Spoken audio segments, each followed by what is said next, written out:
Want to know if your English skills are improving and what your real learning level is?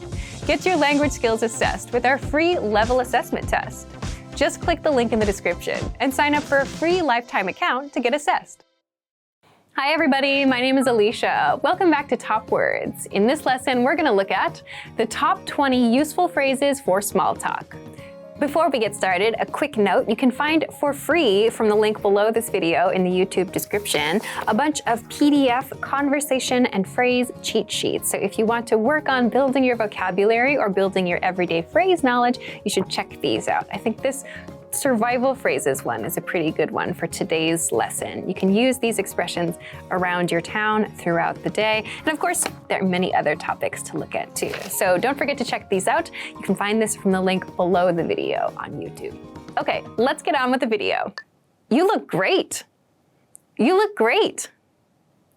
So, you look great is a good way to greet another person. You should use this when someone has had a new haircut, or maybe they have a new shirt or something cool that they're wearing. You want to express that someone looks really nice, you can say, you look great.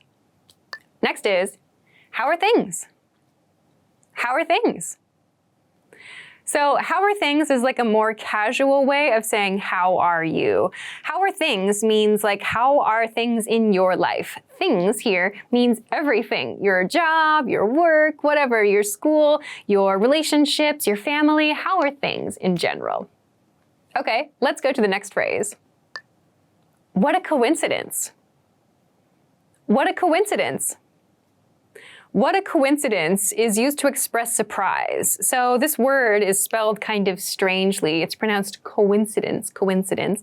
It means that two or more things that you might not expect to happen at the same time or in the same way did happen. So for example, if you meet a coworker unexpectedly when you're shopping, or you go to a coffee shop and you see someone you know there, you might say, wow, what a coincidence. So you didn't expect this thing to happen, but here you are. So you can express your surprise with this expression, like, oh, what a coincidence. I ran into you at the coffee shop. Who'd have thought? Okay, let's get on to the next expression. That's great. That's great. Okay, so that's great is good to know. It's a super basic expression, but you can use it to respond to someone else's good news. Someone shares something positive, happy, good, whatever it is, just say, that's great. You can change great out for awesome or super or whatever it is you feel like. But that's great is a good basic phrase you can use just about any time. Okay, let's get to the next expression. Next is, good for you. Good for you. Okay, so good for you is used to express like happiness for another person's good news. So this is different from that's great because good for you is like kind of noting that someone made an improvement in their life. Someone did something that was good for them specifically. So maybe someone started a new exercise habit and it's really positive. Or maybe they ended a bad relationship, or they started a new job at a good place. In those cases where someone has made some personal improvement, you can say, good for you, good for you. Okay, on to the next expression. How are you? How are you?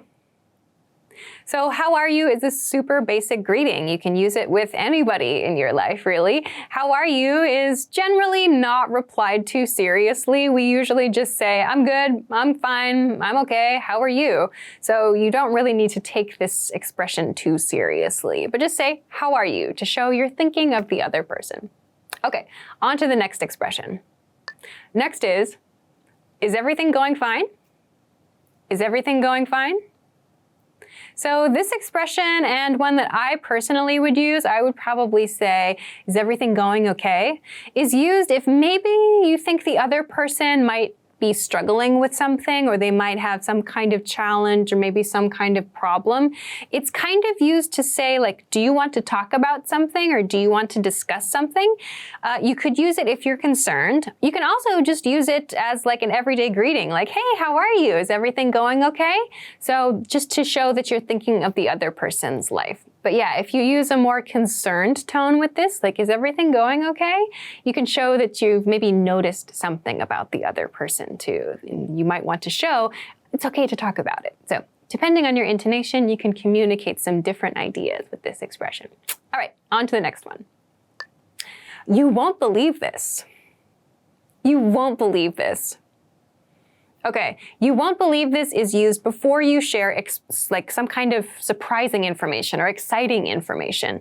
You might also hear, you're not gonna believe this, which is a reduced form of you are not going to believe this.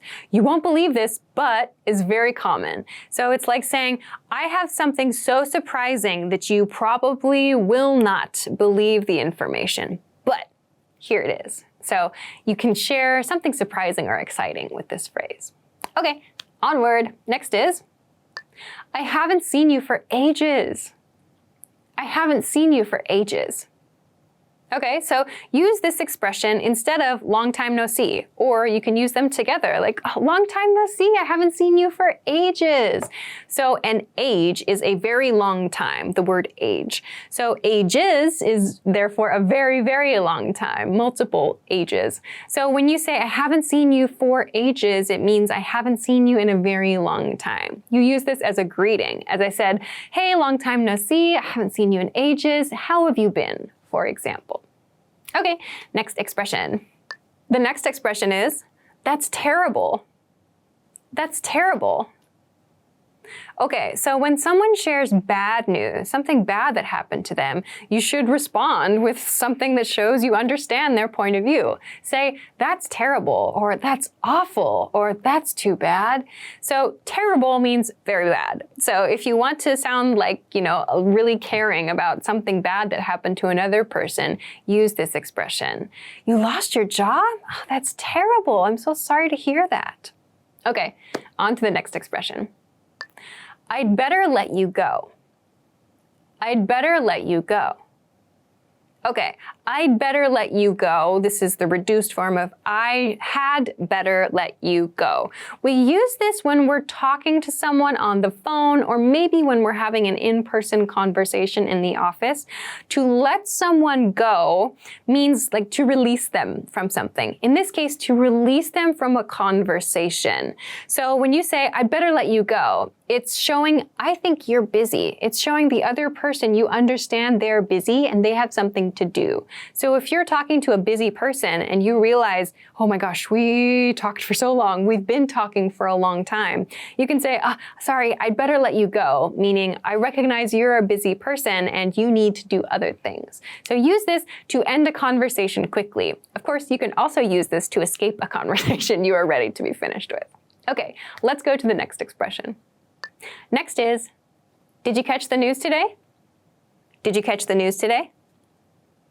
So use this as a greeting or as a way to start a conversation if you want to talk about current events. So did you catch the news today, or did you see the news this morning is also okay. It just shows you want to talk about recent events with someone. So use this maybe with someone that you're okay to talk about these kinds of topics with. Okay, on to the next phrase. Nice day outside, isn't it? Nice day outside, isn't it? Nice day outside just refers to the weather. So you can use any kind of weather and follow it with isn't it? You can use rainy today, isn't it? Or windy today, isn't it? So that isn't it shows you're looking for confirmation from the other person. Nice day outside, isn't it? And of course you can drop outside if you really want to. Of course the weather is outside, but this is just an expression that we use. Or nice day today would also be okay. So you're just starting a conversation by talking about the weather and finding a small point you can both agree upon. Okay, on to the next expression. Next is, have you been waiting long? Have you been waiting long? Use have you been waiting long when you are supposed to meet another person and maybe they arrive before you and you're worried that they waited a long time for you. So if you, for example, were supposed to meet at 1 o'clock and you arrive at 1:15, you might say to the other person, have you been waiting long? So you don't know how long that person has been waiting. Maybe they got there 15 minutes early. You're showing that you have concern for their time with this expression. Have you been waiting long? Sorry. Okay, next is, it's good to have you here. It's good to have you here. Use this expression when you're hosting a party, hosting an event, or maybe you have a guest in your office. Someone who's not usually around is in your circle for the day. You can say, it's good to have you here, or it's nice to have you here. That shows that you recognize that they are a new person, but you want them to feel welcome. It's good to have you here. You could use this at a house party, a dinner event, and so on. Okay, next expression is, what brings you here? What brings you here? Okay, so this question is a much softer way of saying, why are you here? So if you say, why are you here? It might sound a little too direct. Instead, say, what brings you here? You could say maybe, why did you decide to come to this event if you want? Or you could ask, what brings you here today specifically? So these are all ways to say, why did you come here? But they sound much softer and less aggressive. Okay, on to the next expression. Do you mind me asking? Do you mind me asking? Okay, do you mind me asking is used before a topic or before a question that might be a little bit sensitive. So if you want to ask about a person's age maybe, or if you want to ask about maybe where a person works or maybe where they're from, it could be any kind of information that you feel is a little bit sensitive. You can use, do you mind me asking before you ask that. For example, you might say, do you mind me asking, how old are you? Or do you mind me asking, where are you from? So it shows that you are concerned. It might be a slightly sensitive question, and it gives the other person the option to refuse. So do you mind me asking? So you can use this in more sensitive topics, I think. Okay, next expression. Are you from around here? Are you from around here? Are you from around here is a first-time greeting question. So you've just met someone, you've exchanged names, you can say, are you from around here? That means, is your hometown or the place where you grew up near where we are now? Are you from around this area specifically? So this is maybe a more casual way of saying, where are you from? It's suggesting that the other person might be from the local region. Are you from around here? I just moved. Okay, next expression is, I need your help with this matter. I need your help with this matter. Okay, this is a rather formal expression. You would not use this with your friends or your family members. It sounds too formal. Use this at work or maybe in a study, more professional kind of polite study situation. I need your help with this matter, or just I need your help with this. I probably would not say matter in this sentence, but you might see it or hear it from time to time. So use this when you need someone's assistance with something and you need to be polite about it. Like, I need your help with this paper I'm writing. Could you please take a look at it? So I need your help with this. So use that expression when you want to politely ask someone for help. Okay, let's get to the last expression. Have fun. Have fun. So use have fun when someone else is going to do something that seems fun. So you say goodbye to your family members before they leave for an exciting trip. You could say have fun, or you see your coworkers at the end of the day. They decide to go for drinks, but you're feeling tired, but you want to wish them well. You can say have fun and say goodbye in that way. So have fun is a very positive, happy expression. Some people will use it to sound a little bit sarcastic if they want to attend something, but they're not attending. But generally, we use this in a very positive way to say goodbye. I hope you have a good time. All right, that brings us to the end of the top 20 useful phrases for small talk. What did you think? You can let us know in the comments. And don't forget to click the link in the description to get your free PDF cheat sheets to learn even more useful English words and phrases. You can download them to any device or print them out. They're yours to keep, so click the link and get them for free. Thanks for watching, and I'll see you in the next video. Bye! In this video, you'll learn 20 of the most common words and phrases in English. Hi everybody, my name is Alisha. Welcome to the 800 Core English Words and Phrases video series. This series will teach you the 800 most common words and phrases in English. But there's a twist. With each new lesson in this series, we'll include the previous lessons at the end. So after you've learned the new words and phrases, stick around and review what you learned in previous lessons. Reviewing is one of the most important parts of learning a language. You can also get the full list right now at EnglishClass101.com. Click the link in the description to access more example sentences, create your own flashcard deck, and finally master English. Okay, let's get started. First is hopeful. Hopeful. Hopeful.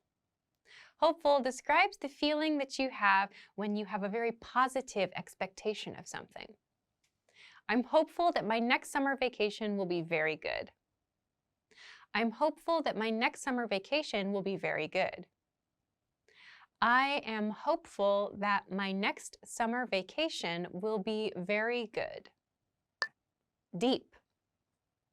Deep. Deep.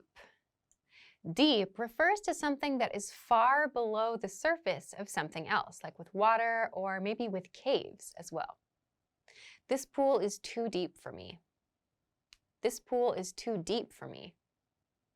This pool is too deep for me. Shallow. Shallow. Shallow.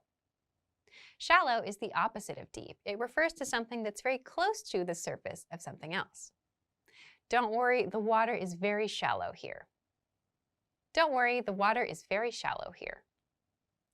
Don't worry, the water is very shallow here. Rich. Rich. Rich. Rich refers to someone that has a lot of money. We can also use this to talk about food, something that has a lot of flavor. His father is a rich man. His father is a rich man. His father is a rich man. Poor. Poor. Poor. Poor is the opposite of rich when talking about wealth. It refers to someone who does not have a lot of money. We also use the word poor to refer to something that is not of good quality. The man is poor. The man is poor. The man is poor. Monitor. Monitor. Monitor.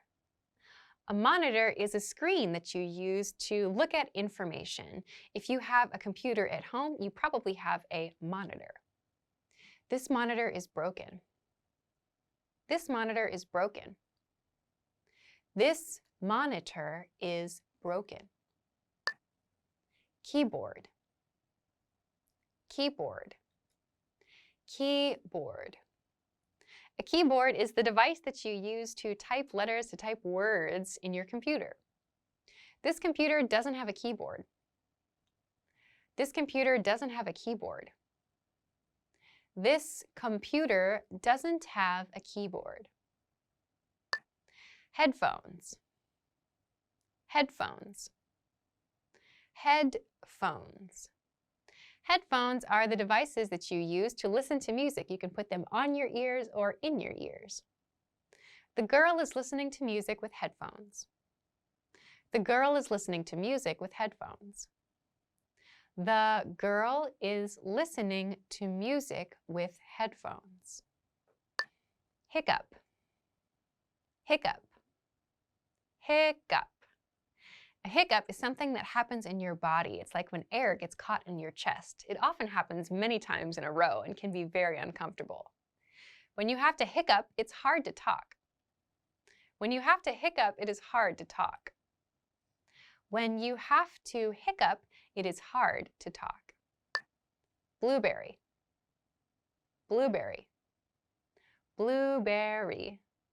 A blueberry is just as it sounds. It's a berry that is the color blue. They can be a little sweet or a little sour. Blueberries are round. Blueberries are round. Blueberries are round. Prune. Prune. Prune. A prune is a dried fruit. It's a dried plum. Prunes are dried plums. Prunes are dried plums. Prunes are dried plums. Mango. Mango. Mango. A mango is a tropical fruit. It's usually a bright orange or a yellowy orange, and it's very sweet. How much is that mango? How much is that mango? How much is that mango? Lemon, lemon, lemon. A lemon is a bright yellow citrus fruit. It's used a lot in cooking, and it has a very sharp flavor. I like tea with lemon. I like tea with lemon. I like tea with lemon. Buttocks, buttocks, buttocks. So the buttocks refers to the part of the body that we sit on. This is often abbreviated to just butt. She fell backwards, landing hard on her buttocks. She fell backwards, landing hard on her buttocks. She fell backwards, landing hard on her buttocks. Shoulder, shoulder, shoulder. The shoulder is this part of the body. It connects our arm to our torso. He broke his shoulder while playing football. He broke his shoulder while playing football. He broke his shoulder while playing football. Muscle, muscle, muscle. Muscle is the part of the body that allows us to move. Muscles are all throughout the body, and when we exercise, they become stronger. If you lift weights, you can build your muscles. If you lift weights, you can build your muscles. If you lift weights, you can build your muscles. Bone, bone, bone. Bone is the hard part of the body inside the body that creates the structure of our body. I have strong bones. I have strong bones. I have strong bones. Beard, beard, beard. A beard refers to hair grown on the face around the chin. Some men really like to grow beards. Santa Claus has a long white beard. Santa Claus has a long white beard.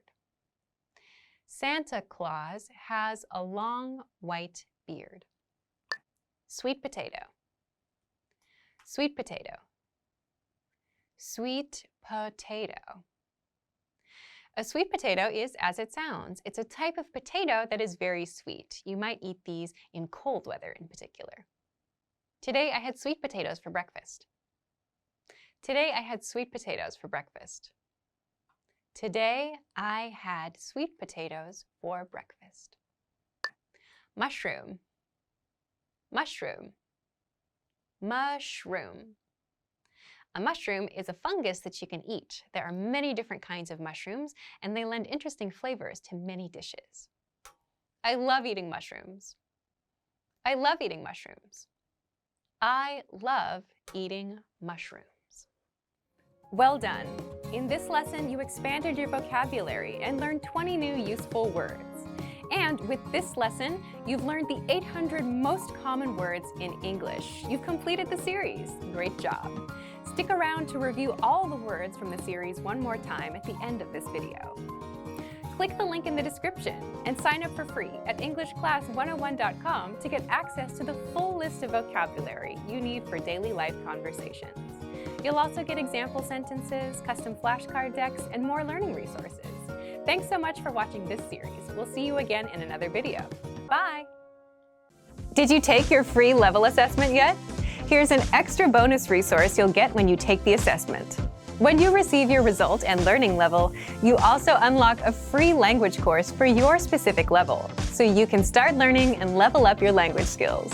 Just click the link in the description to get access.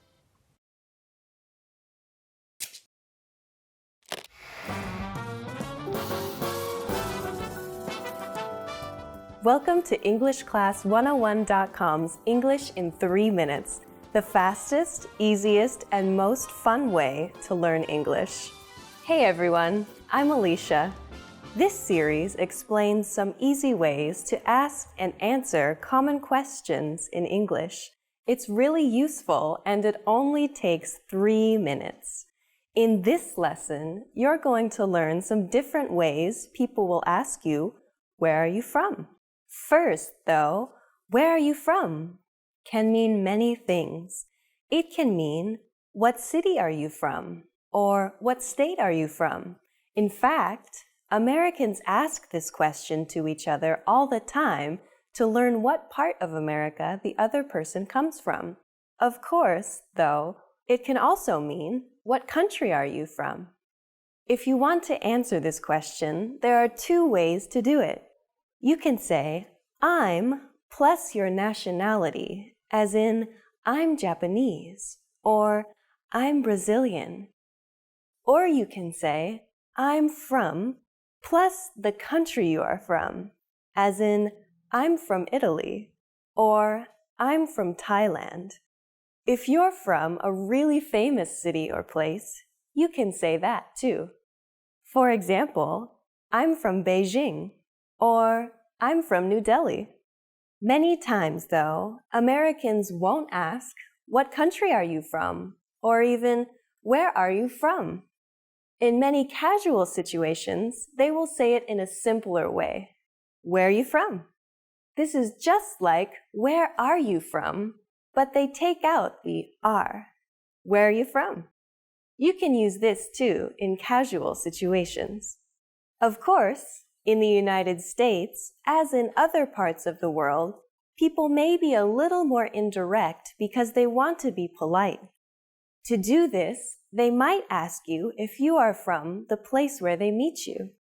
For example, if you meet someone in New York, they might ask, "Are you from New York?" Or if you are in San Diego, they might ask, "Are you from San Diego?" Many parts of the United States are very multicultural, so asking the question this way avoids what could be an embarrassing mistake. You can answer this the same way you answer, "Where are you from?" Just add a simple "no" in front. For example, you can say "no" plus "I'm" plus nationality. "No, I'm French." Or "no" plus "I'm from" plus country. "No, I'm from Russia." Now it's time for Alisha's advice.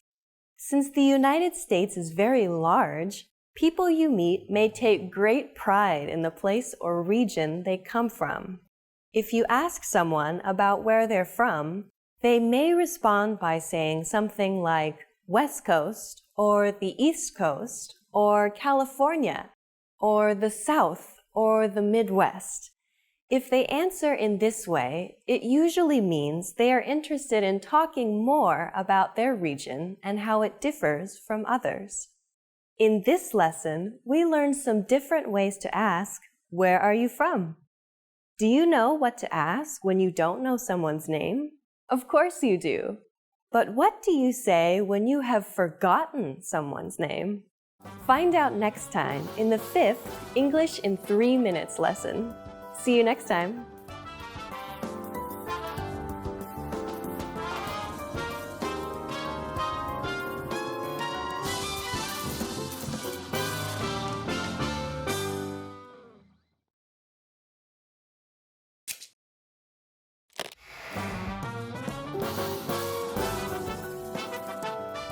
Welcome to EnglishClass101.com's English in 3 Minutes, the fastest, easiest, and most fun way to learn English. Hey everyone, I'm Alisha. This series will teach you some easy ways to ask and answer common questions in English. It's really useful and it only takes 3 minutes. In this lesson, you're going to learn some new ways to ask someone, "What's your name?" including one that you can use when you have forgotten someone's name. Now, "What is your name?"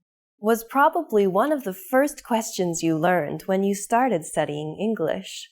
I have to tell you, though, that most native speakers of English would never say this.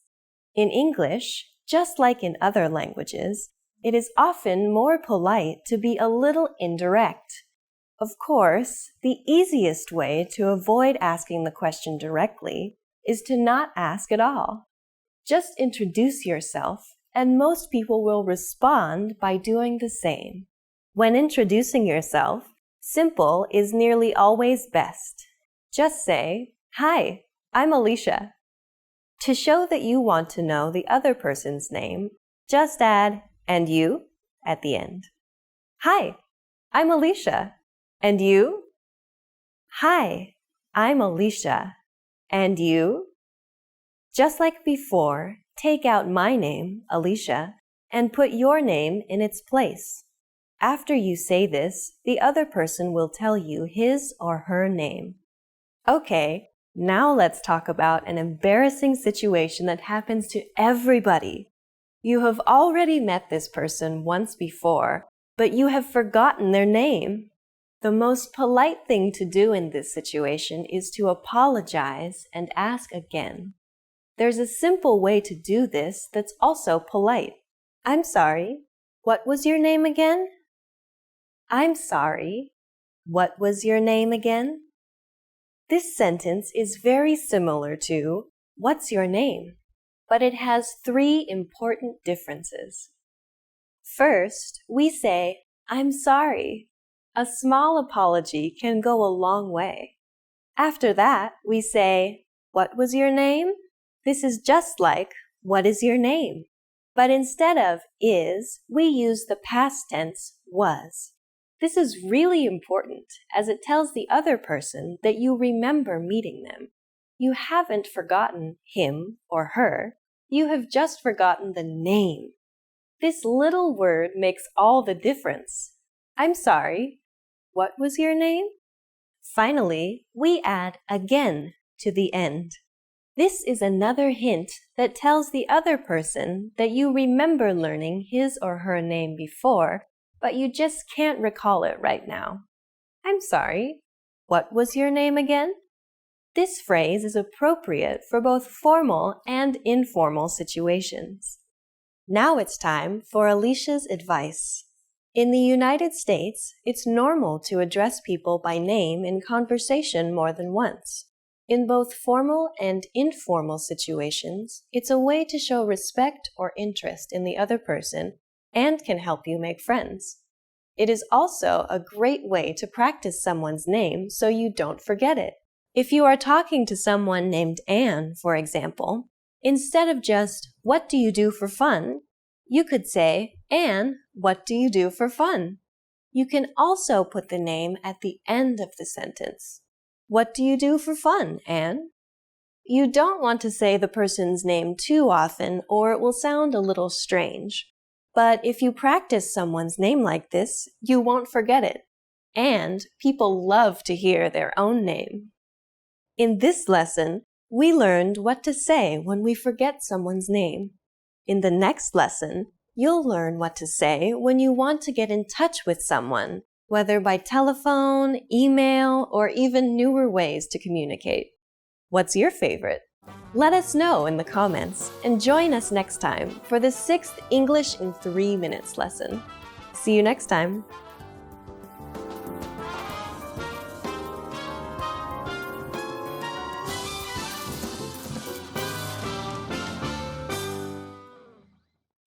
Now that you're finished with this lesson, want to know if your English skills have improved? Take our free assessment test to assess your language, discover your true learning level, and get free access to a language course for your specific level. An easy-to-follow course where you learn the real language, the everyday conversations that you'll soon have, and absorb these practical conversations just by listening along, with quick audio and video lessons from real teachers. So click the link in the description and sign up for a free lifetime account to get assessed.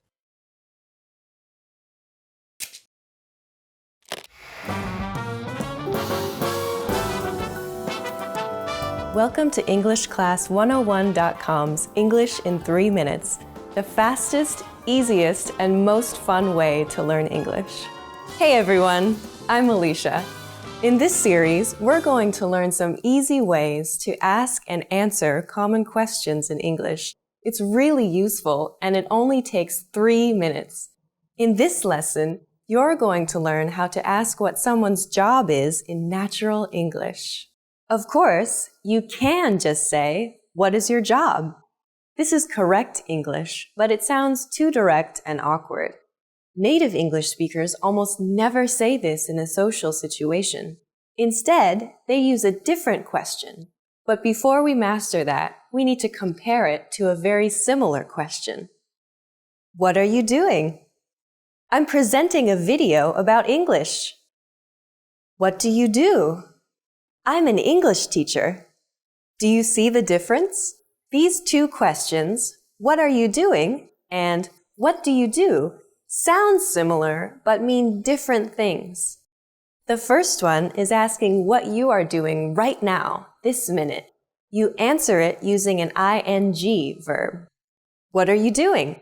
I'm reading. I'm watching TV. While the second is actually a shortened version of what do you do for a living? This is how we ask, what is your job in natural English? Let's practice this question. What do you do? What do you do? When native speakers of English ask this question, it can come out very fast and sound more like, what do you do? In order to tell it apart from, what are you doing? Just listen for the ing sound on the end of the question. If it's not there, then you're being asked what your job is. So how would you answer this question? Just think of it as if the other person is asking you, what is your job? You could answer with, I am, plus your job. I'm a teacher. I'm a teacher. Or, I'm an engineer. If you want to learn more job names, go to EnglishClass101.com and check out the core word lists. These cover job vocabulary and more, and include a picture and audio to help you perfect your pronunciation. You can also mention the place that you work at, starting with, I work at. I work at a hospital. I work at a hospital. I work at a law firm. I work at a law firm. If you work for a big company that is well known, you can say, I work for, and then the name. I work for Microsoft. I work for Microsoft. I work for the New York Times. I work for the New York Times. Now it's time for Alisha's advice. When you ask the question, what do you do? And the other person tells you their job, it's polite to make some kind of positive comment about his or her job. For example, how interesting, or that must be exciting, or even, oh, really? Remember to sound sincere. Do you know how native English speakers ask each other what their hobbies are? Hint, we don't use the word hobbies. Find out next time in the third English in 3 minutes lesson. See you next time.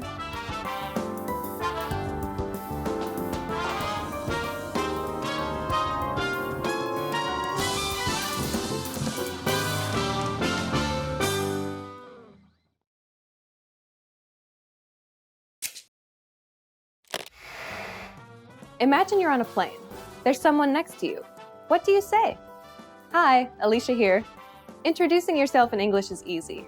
In this lesson, you're going to learn how with Gustavo and Henry, who meet on a plane. Gustavo's moving to New York. His family is going to join him later in the month. Henry is in the seat when Gustavo gets on the plane. Let's watch. Excuse me. Sorry about that. Hi, how do you do? I'm Gustavo. Nice to meet you, Gustavo. I'm Henry Edens. I'm sorry. Can you say that again, please? A bit slowly? Henry Edens. Henry Edens. That's it, but please call me Hank. Hank, nice to meet you. Now with subtitles. Excuse me. Sorry about that. Hi, how do you do? I'm Gustavo. Nice to meet you, Gustavo. I'm Henry Edens. I'm sorry. Can you say that again, please? A bit slowly? Henry Edens. Henry Edens. That's it. But please call me Hank. Hank, nice to meet you. Here are the key words from the scene.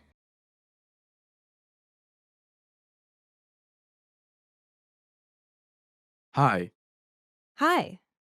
Hi. Hi. but, But. But. But. excuse me, Excuse me. Excuse me. Excuse me. two, Two. Two. Two. nice to meet you. Nice to meet you. Nice to meet you. Nice to meet you. How do you do? How do you do? How do you do? How do you do?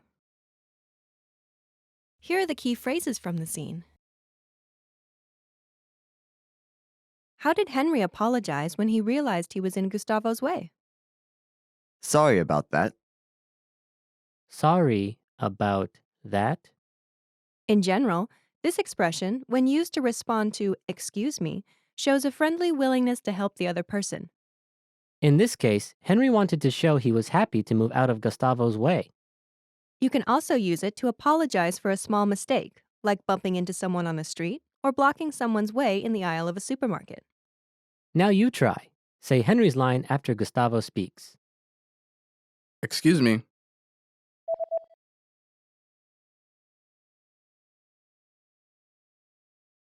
Sorry about that. Later, Gustavo also used the word sorry to apologize when he didn't understand Henry's name. Which phrase did he use? I'm sorry. I'm sorry. This is a very common phrase in English for many situations, but here, Gustavo uses it to indicate he didn't understand something. Now you try. Say the line after Henry speaks. I'm Henry Edens.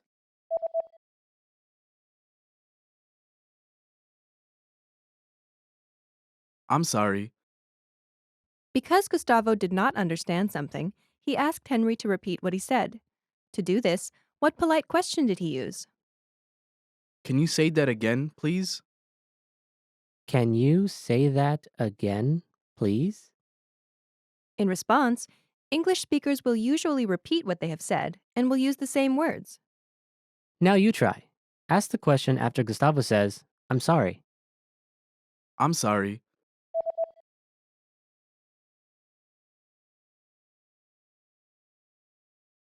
Can you say that again, please? Gustavo also wanted Henry to speak more slowly. To do this, what does he ask? A bit slowly? A bit slowly. This is not a complete sentence, but has a clear meaning when used after, "Can you say that again, please?" In response, English speakers will slow their speech down. Now you try. Say the phrase after Gustavo says, Can you say that again, please? Can you say that again, please?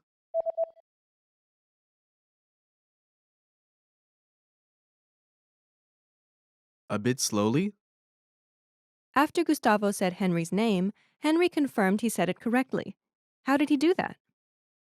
That's it. That's it. This is like saying, "That's correct."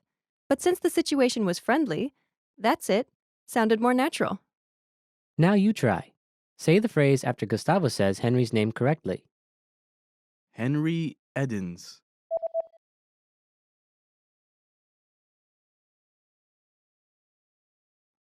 That's it. Now the lesson focus. Here's how to introduce yourself. Ready? Do you remember how Gustavo introduced himself? Hi, how do you do? I'm Gustavo. When Gustavo introduced himself, he started with, hi, and then used a set phrase. How do you do? How do you do? This is a polite expression people often use with an introduction.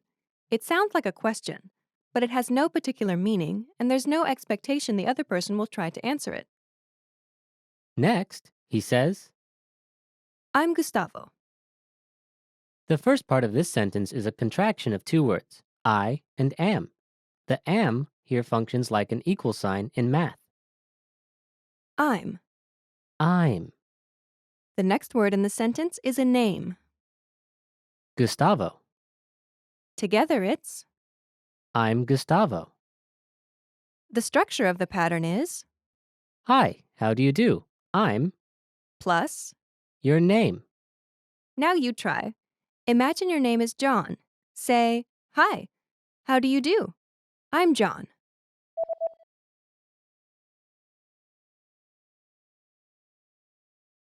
Hi, how do you do? I'm John. Now imagine your name is Aiko. Say, hi, how do you do? I'm Aiko.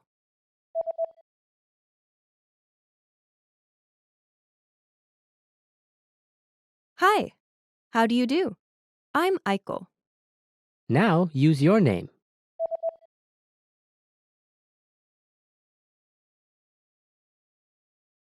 Okay, there are two additional things you need to know. First, there's a shortcut for giving your name. Just drop the I'm from the final sentence of the self-introduction. For example, if Gustavo just said, Hi, how do you do? Gustavo. Henry would have understood it was his name. This would be especially clear if Gustavo extended his hand for a handshake while saying this. In very casual situations, you can even drop the hi and the how do you do. All that is left would be your name. The second thing you need to know is you can use I'm with just the first name or your first name and the last name together. I'm Henry Edens. Edens is Henry's family name.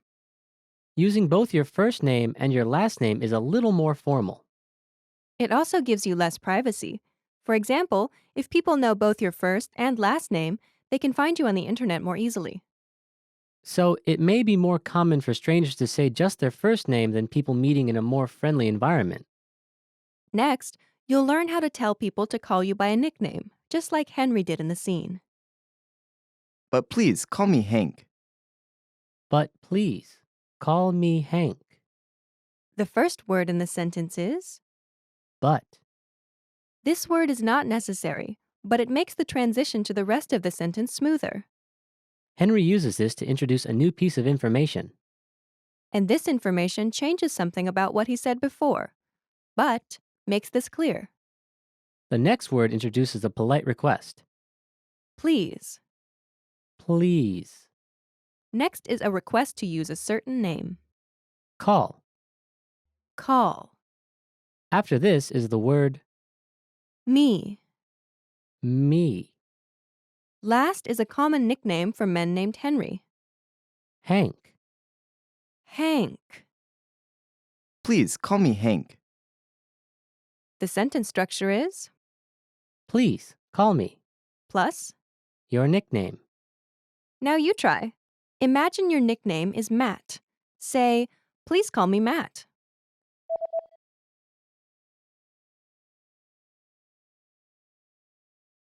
Please, call me Matt. Now imagine your nickname is Lulu. Say, please call me Lulu.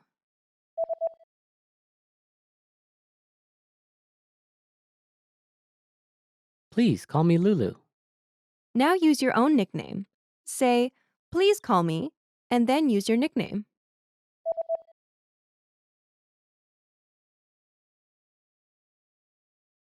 Finally, when you meet someone for the first time, it's polite to say a set phrase at the end. Nice to meet you. Nice to meet you. Usually, both people will say this or something similar to it. Now you try.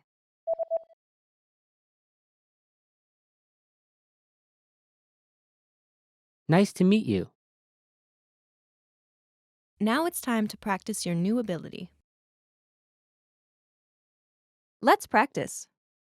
This is your chance to introduce yourself. Try to remember what you learned and practice by speaking aloud. It's your first day in the US, and you're meeting your new neighbor. Ready? Here we go. What's the first thing you say to someone you've just met?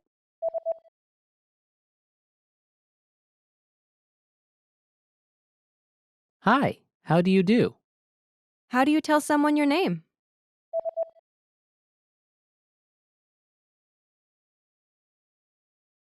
I'm name. I'm Henry Edens. How do you tell someone your nickname?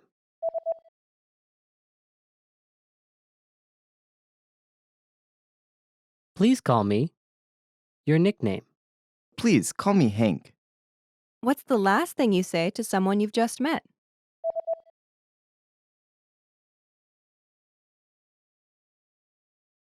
Nice to meet you. Great job. You've just introduced yourself. You'll follow this same pattern many times, so be sure to practice it. Well done. Now, watch the scene one more time. After that, go and practice with all your American friends, or with us in the comments. Bye!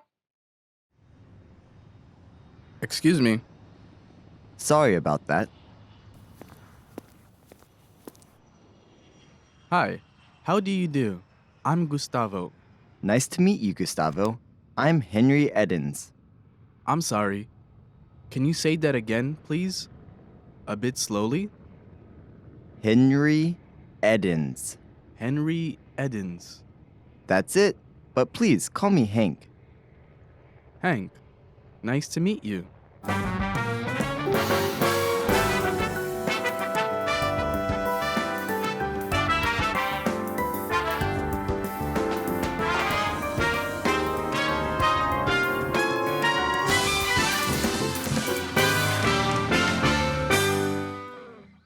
Hi everybody, my name is Alisha. Today we're going to be talking about simple past tense. We're going to talk about how to make simple past tense statements in English. So let's get started. Okay, so first let's talk about when we should use the simple past tense. Simple past tense statements for today are for actions that started and ended in the past. So these are things that both started or began and ended in the past. Both of those must be true to use simple past tense. The second point for today is these are actions which happened at a specific point in time. So a specific point in time can be yesterday, it can be an hour ago, it can be last year, it can be when you were a kid. All of these are a specific point in time, but the key is that we know when the action happened. So specific point in time is point 2 for this grammar point. Third, we can use simple past tense for repeated actions in the past. So things you did every week or every month or every year, every summer, every hour if you like. But one point about this, make sure to include a frequency indicator if you want to talk about an action that repeated in the past. Frequency indicator, for example, I just mentioned a few: every week, every month, every year. So frequency meaning how often. An indicator shows how often you did that. So you can use repeated actions with past tense to show let's see, something you did a lot in the past, for example. So to give you a visual, the past is down here, now is this point here, and future is up here. When we use the simple past tense, it's an action that started and ended in the past, somewhere before now. That's one. It's at a specific point in time. So this action and this action, we know when they happened. It could be this morning, it could be yesterday, for example, but we know when these actions happened. Third, we can use for repeated actions, so maybe these actions repeat, but we know when the repetition happened. We know when we repeated these actions, so it's okay to use simple past tense to describe those. Okay, so now we know when we should use simple past tense. We know why we should use simple past tense. but how do we make simple past tense statements? So, when you want to use the simple past tense to explain an action that happened in the past, you need to conjugate your verb. You need to change your verb. So that means when you're using a regular verb, you do verb plus ed. So verb plus ed is the basic form for simple past tense verbs. But keep in mind this is only for regular verbs. Not all verbs are regular verbs. So for example, some common ones are talk, which becomes talked, start, which becomes started, and enjoy, which becomes enjoyed. Please be careful, however. You'll notice that the past tense form of verbs has a few different pronunciations. So for example, start becomes started. It has an ID sound. It's not an ED sound, but an ID sound. You might hear a word like walked also, which has this sort of T sound about it. Walk becomes walked. Started becomes started, an ID sound. And then there's also a sound like in breathed, a very soft D sound. So there are 3 past tense verb sounds to listen for. An id sound, started, a soft D sound like breathed, and then a more hard T sound like walked. So pay attention to that when you're trying to make these past tense verb conjugations. Okay, but some verbs are irregular verbs. Irregular verbs do not have a simple rule for understanding past tense conjugation, how to change them in past tense. There's no rule for these. You simply have to practice. You have to remember them, read them, listen to them, until you can remember the correct conjugation, the correct way to change these verbs into the past tense. So, for example, some common ones are eat, which becomes ate, speak becomes spoke, and make becomes made. If you see a verb somewhere that seems a little odd, or you're not sure what the present tense form would be, you can check a dictionary and try to remember it from there. So now we've talked about simple past tense irregular and regular verbs. Let's try to use them to make some sentences. I prepared a few example sentences, so let's take a look. Okay. First sentence, he, something, something, a towel and sunglasses to the beach. So the verb here is bring. I want to use the verb bring. Bring, however, is an irregular verb, so I can't use the ed rule for regular verbs. The correct conjugation is brought, B-R-O-U-G-H-T. He brought a towel and sunglasses to the beach. This is the correct conjugation here. So bring is an irregular verb. Okay. Let's go to the next sentence. They, something, something, to the gym every day last week. So here I'm showing you a repeated action. Here I'm using every day. This is a frequency indicator. How often did I do that action? And last week shows the specific point in time. So I'm using both of these 2 points in addition to a simple past, the basic simple past structure here. So the verb that we want to use here is go, but go is an irregular verb, so we can't use goed, for example. Go changes to went in the past tense, so went is the correct answer for this sentence here. Okay, let's try the next one. I, something, something, to tell my boss about my schedule. So the verb I want to use here is forget. Forget is a very useful word, I think, to remember. But again, forget is not a regular verb. Forget is an irregular verb, so we cannot use the ed form. Forget in the past tense becomes forgot. Okay. So, I forgot to tell my boss about my schedule is the correct sentence here.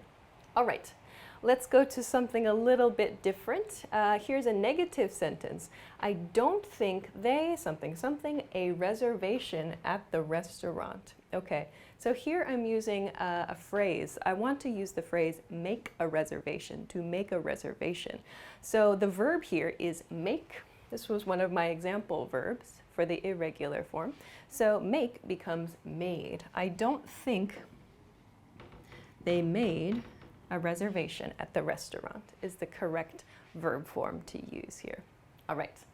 The next sentence, we, something, something, junk food almost every day last month. So here, again, I have every day but I have almost here, so almost every day. Not every day, but close to every day. And then last month is my specific point in time in this case. So here we have junk food. That means that the verb we want to use is probably eat, and we learned that eat is an irregular verb. There's no rule for conjugating this. We just know that eat becomes ate. We ate junk food almost every day last month. Great. Okay. So next sentence has 2 spaces for verbs, actually. Okay, so the next sentence that I've prepared, I included because a lot of my students ask about how to report information.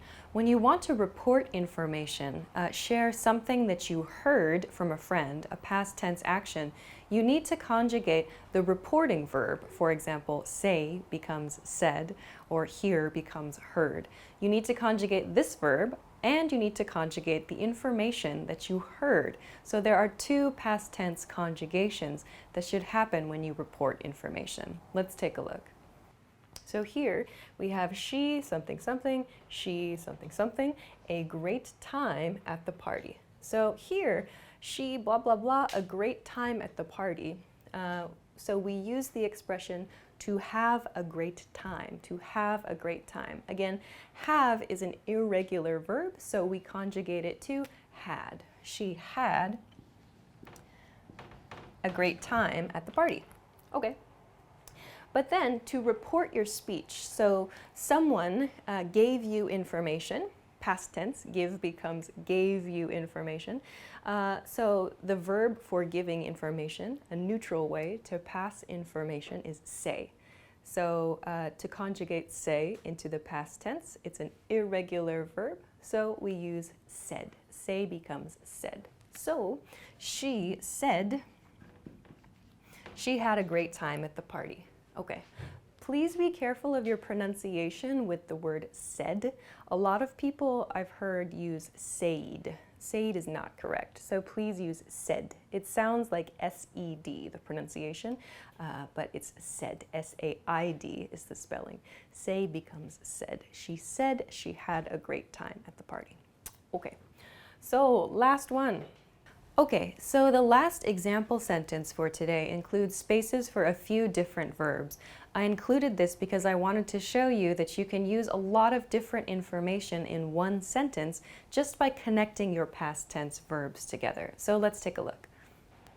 Okay, yesterday I something something late, something something shopping, and something something to my mother. Okay, so the verbs I want to use for this sentence are sleep, go, and speak. Sleep, go, and speak. These are all irregular verbs. There are no regular verbs in this sentence. So sleep in past tense becomes slept. Go in past tense becomes went. And speak in past tense becomes spoke. So here in one sentence, I have explained 3 things about my day yesterday. Yesterday I slept late, I went shopping, and I spoke to my mother. So you can explain a lot of things with past tense and a few connecting words. In this case, I've just used and to connect the last 2 things in this sentence. So please keep this in mind when you're sharing information about your past events. So today we talked about the simple past tense, and we talked about how to conjugate both regular and irregular verbs. It might seem a little bit difficult to understand which verbs are regular and which verbs are irregular, but with some practice it will become easier. So I hope that you enjoyed this video. If you have any questions or comments, please be sure to leave us a comment and let us know. Also, please be sure to like this video and subscribe to our channel if you haven't already. Thanks very much for watching. Check us out for more at EnglishClass101.com, and we'll see you again soon. Bye!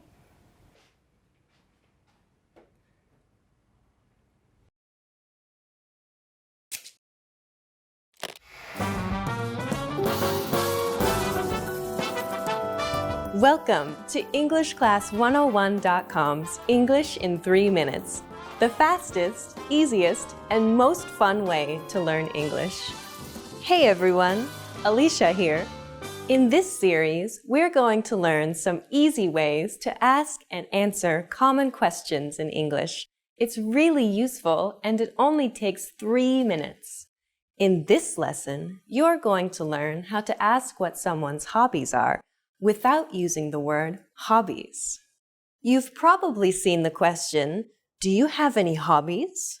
or "What are your hobbies?" in an English textbook before. However, native English speakers almost never use the word hobbies when asking about them. A much more natural way to ask the same question is, "What do you do for fun?" Let's practice this question. What do you do for fun? What do you do for fun?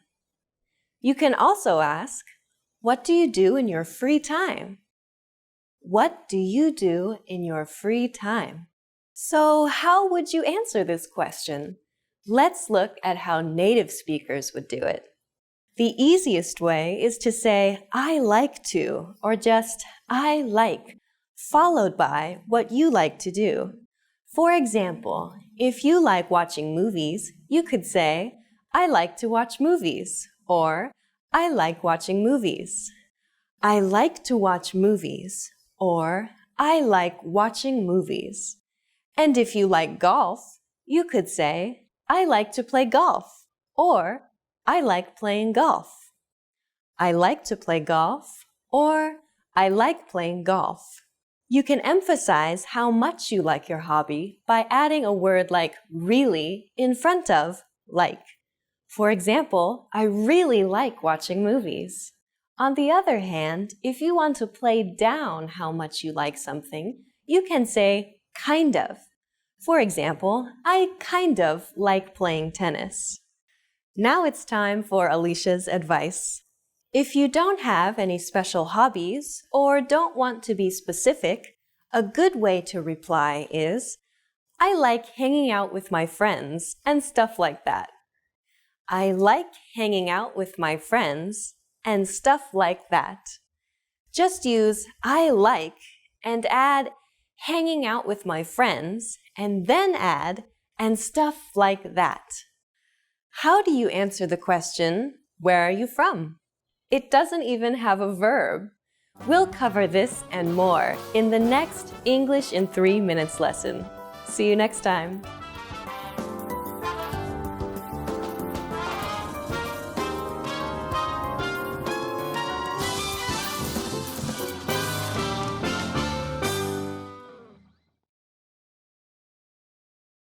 Hi everybody, my name is Alisha, and today I'm going to give a short explanation of some basic uses of the present perfect tense. So let's begin. Okay, the present perfect tense, what I'm going to talk about today, there are two basic points to think about when using the present perfect tense.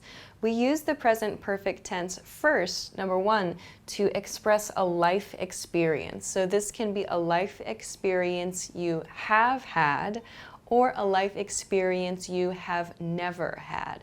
So we use this grammar point to talk about life experience, but with one key nuance. This life experience, it happened at a non-specific or an unimportant point in time. So the point in time when this life experience happened is not important in this sentence. In the sentence where you use the present perfect tense, the point in time where you had the experience is not the focus of your statement.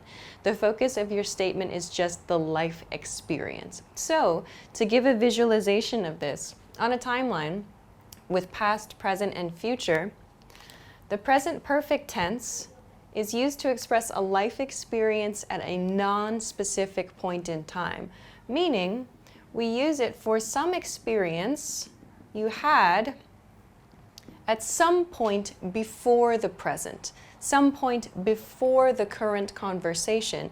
So we use the present perfect tense to talk about a life experience that happened at a non-specific point in the past. So when specifically this experience happened is not important.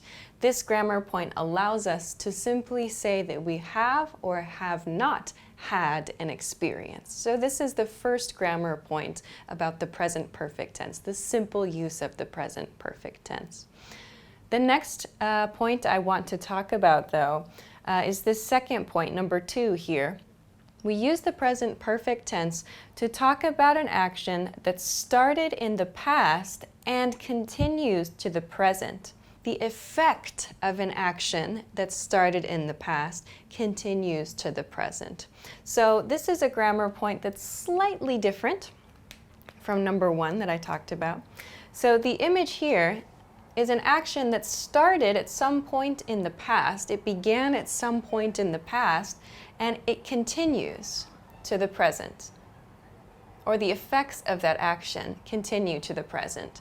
So this is something we can use to talk about where we live, our studies, our work experience, for example. I'll show you in a couple of example sentences a little bit later. But this is the second use, the second grammar point I want to talk a little bit about today. So it's important to note that when we use this second point, when we use the second use of this grammar point, we often use the words for and since to express that action that began in the past and continued to the present. It gives the listener some extra information about the duration, about how long that action has continued. So the difference between for and since, many people make a mistake with this. So use of for and since is important with grammar point number 2 here especially because it gives the listener some information about how long the action has been happening. So in an example sentence you could say, I have lived in Paris for 3 years, or you could say, I have lived in Paris since 2014. So you can hear for is used for a period of time. I have lived in Paris for 3 years. 3 years is a period of time. Your period of time can be years, months, days, minutes, hours, and so on. Any period of time can be used with the word for. I have been teaching this lesson for a few minutes. I have been standing up for about an hour, for example. You can use a different time duration for different expressions. You can use this actually a lot in your everyday life. But on the other hand, let's talk about since. So since is used for a point in time. When we want to talk about a point in time where an action began, where an action started, we can use since. So for example, in my sentence, I said, I have lived in Paris since 2014. So that since shows the exact year when I started living in Paris. I have lived in Paris since 2014, and the action continues to the present. So we can use for and since to show when an action began, and we also know that that action is going to be continuing. That action will continue to the present. So these are kind of the 2 grammar points I'd like to talk about. Then lastly, I want to talk about how to make this grammar point, how to make the present perfect tense. So I have 3 categories here. There's positive statements, negative statements, and question statements. These are just the basic forms of these 3 types of sentences. So let's talk about a few different sentence patterns that we can make. I have positive statements, negative statements, and question statements. These are just a few examples of the type of sentences and questions that you can make with this grammar point. So first, to make a positive statement, we'll use have or has depending on your subject. If your subject is I, for example, we'll say I have, you have, and we have. For he and she has, she has, and so on. So depending on your subject, we will use have or has. Next, we need to include the past participle form of the verb. So for example, I have lived in Paris. Lived is the past participle form of the verb live. I have been to Paris. So we can use these past participle forms of verbs, been in this case, to talk about the present perfect tense, to use the present perfect tense. Please try to remember your past participle forms of verbs, but I find that one of the best ways to get used to using the correct form of the verb here is just practicing in sentences. It's a little bit difficult to memorize all the verbs just from a list, so try practicing them in sentences to remember. Let's talk then about how to make a negative statement. So a life experience you have not had. This is the sentence pattern that you can use to describe that. So again, depending on your subject, use have or has. I have, he has, and so on. Next, we'll include never. So I have never, he has never, they have never, you have never, and so on. So this never shows no experience. This is our negative expression. Then finally, we'll include the past participle form of the verb. So I have never eaten horse. He has never visited Italy, and so on. These make negative statements with never. Okay, and finally, a couple of different question patterns that we can use. There are a lot of different questions, yes and no questions, information questions. Let's take a look at a simple one, a simple yes-no pattern. So again, we begin with our has and have, depending on the subject here. So have you been, for example, with the past participle verb.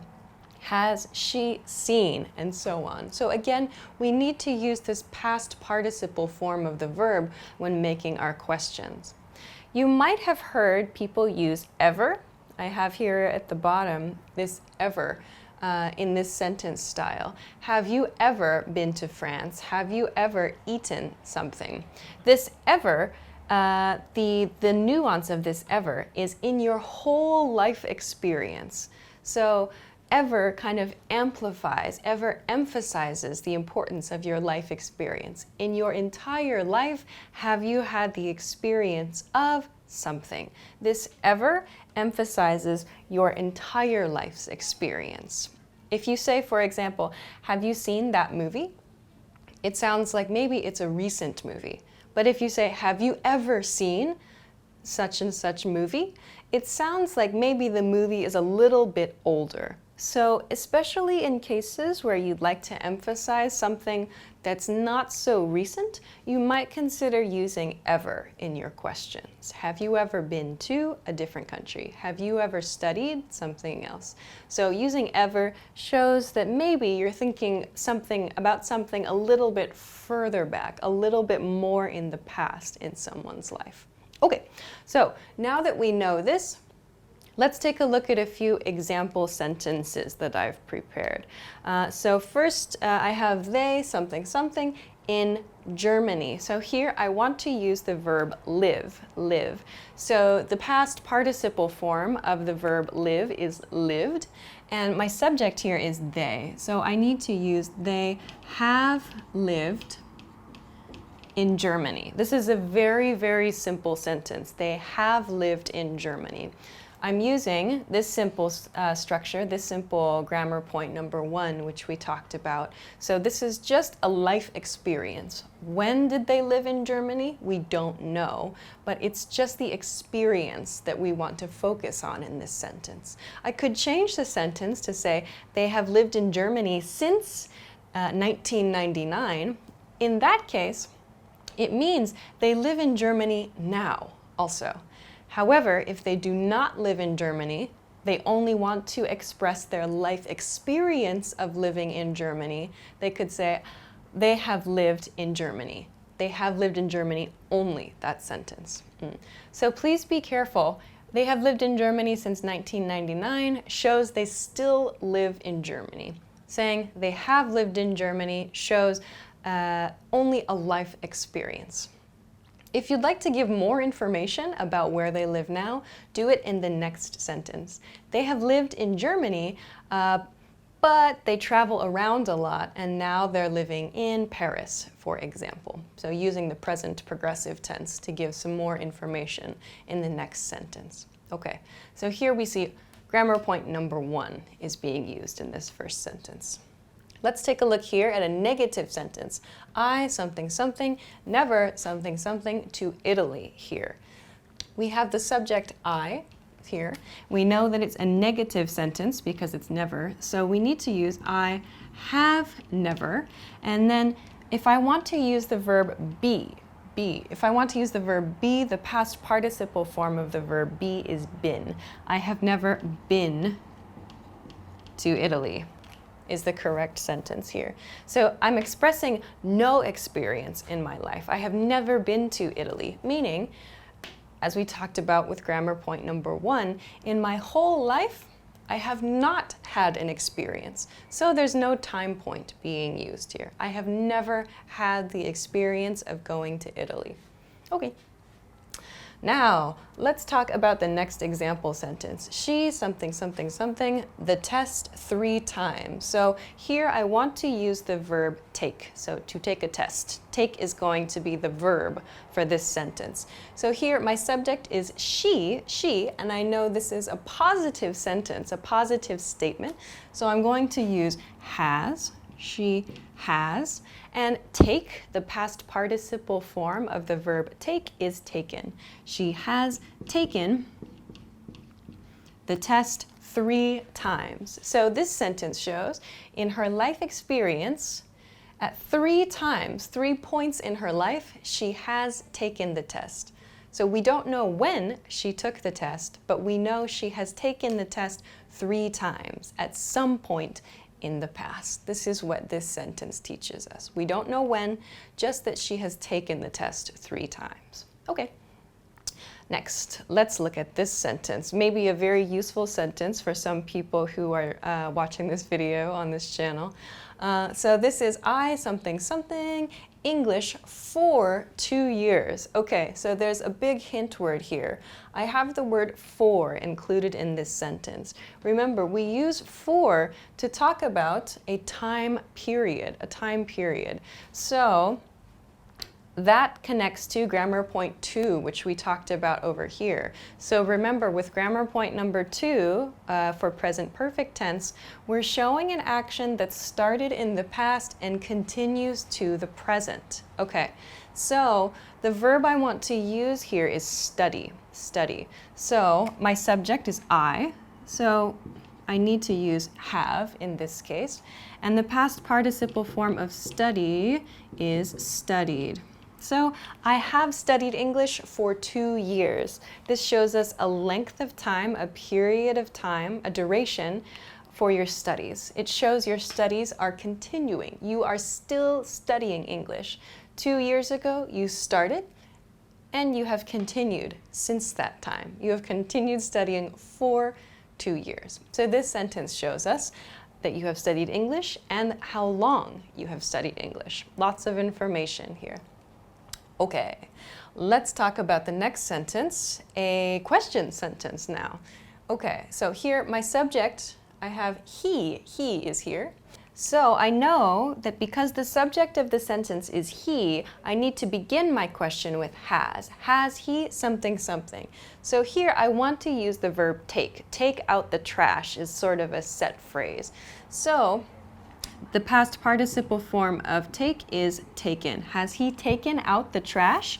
Meaning, perhaps today, at some point, has he taken out the trash? So maybe we don't know when, and when he took out the trash is not important. Just has he finished the task at some point today? So we use the present perfect tense for that.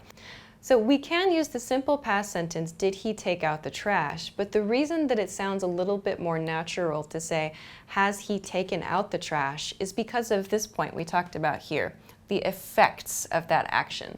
So if he did or did not take out the trash, it could affect the people around him or the environment around him. So, has he taken out the trash? If the answer is no, it might mean there's some negative effect in the environment. If the answer is yes, perhaps it means the people in the environment will be happy. There will be a happy effect of that. So this is the consideration. It's a very, very small point. If you ask, did he take out the trash? It's okay to use. But keep in mind though, you may hear people say, has he taken out the trash as well? And this is the reason why. The effect of taking out the trash is what's kind of the nuance of this expression. Great, so let's talk about the next example sentence. Which country something something use something something to? So in casual, kind of more everyday friendly spoken English, it's okay to end your sentence with a preposition, in this case to. So here I have an information question. Which countries, I need to use have or has here, plus you. So that tells me I should use have. Which countries have you? And I want to use, again, the verb be here. So I know it should be been. Which countries have you been to? So again, in your life experience, which countries have you been to? When is not important, just in your life. Where, which countries? Okay, let's look at the next one. You'll see I have a little apostrophe. Maybe you can see it on the screen there. There's a little apostrophe here, which is a pronunciation hint. So this is a yes or no question. You, something, something, never, something, something, a motorcycle. So motorcycle, the verb I want to use with motorcycle is ride. Ride, the past participle form is ridden. You've never ridden a motorcycle is the complete sentence here. So I mentioned this pronunciation hint. You have becomes you've in the contracted form, you've. So try not to use you have, he has, she has. Try to use that apostrophe VE or apostrophe S sound when you're speaking. You've never, he's never, she's never. Sounds a lot more natural and a lot more fluent as well than he has or she has or you have. So please try to use the contracted form here. So this sentence, you've never ridden a motorcycle, meaning in your life experience, you have never ridden a motorcycle. So this is a yes or no question. No, I've never ridden a motorcycle could be the answer. Or yes, I have actually ridden a motorcycle. So this is a simple yes or no question, but we use the negative form here. You've never? It sounds surprised. This sounds kind of shocked. Okay. Let's look at our next example sentence. We something something, never something something. The verb I want to use for this sentence is work, work. Okay, so the past participle form of work is worked here, okay. And we is the subject of the sentence, so we're going to use we have never worked internationally. In our life experience, we do not have the experience of working internationally. Okay, finally, they something something in Paris since 2015. So just as we practiced with this example sentence with for, here we see since. So this shows us that maybe a specific point in time, in this case 2015, is going to give us some extra information about this situation. So let's use the verb live again. We know that the past participle form of live is lived, and we'll use have because our subject is they. So they have lived in Paris since 2015. So this sentence shows us that in 2015, they moved to Paris and they have lived in Paris. They have continued living in Paris since that time. This sentence shows us that with since. Okay, so those are a few example sentences and a short introduction to how to use the present perfect tense, and also a little bit of information on using for and since.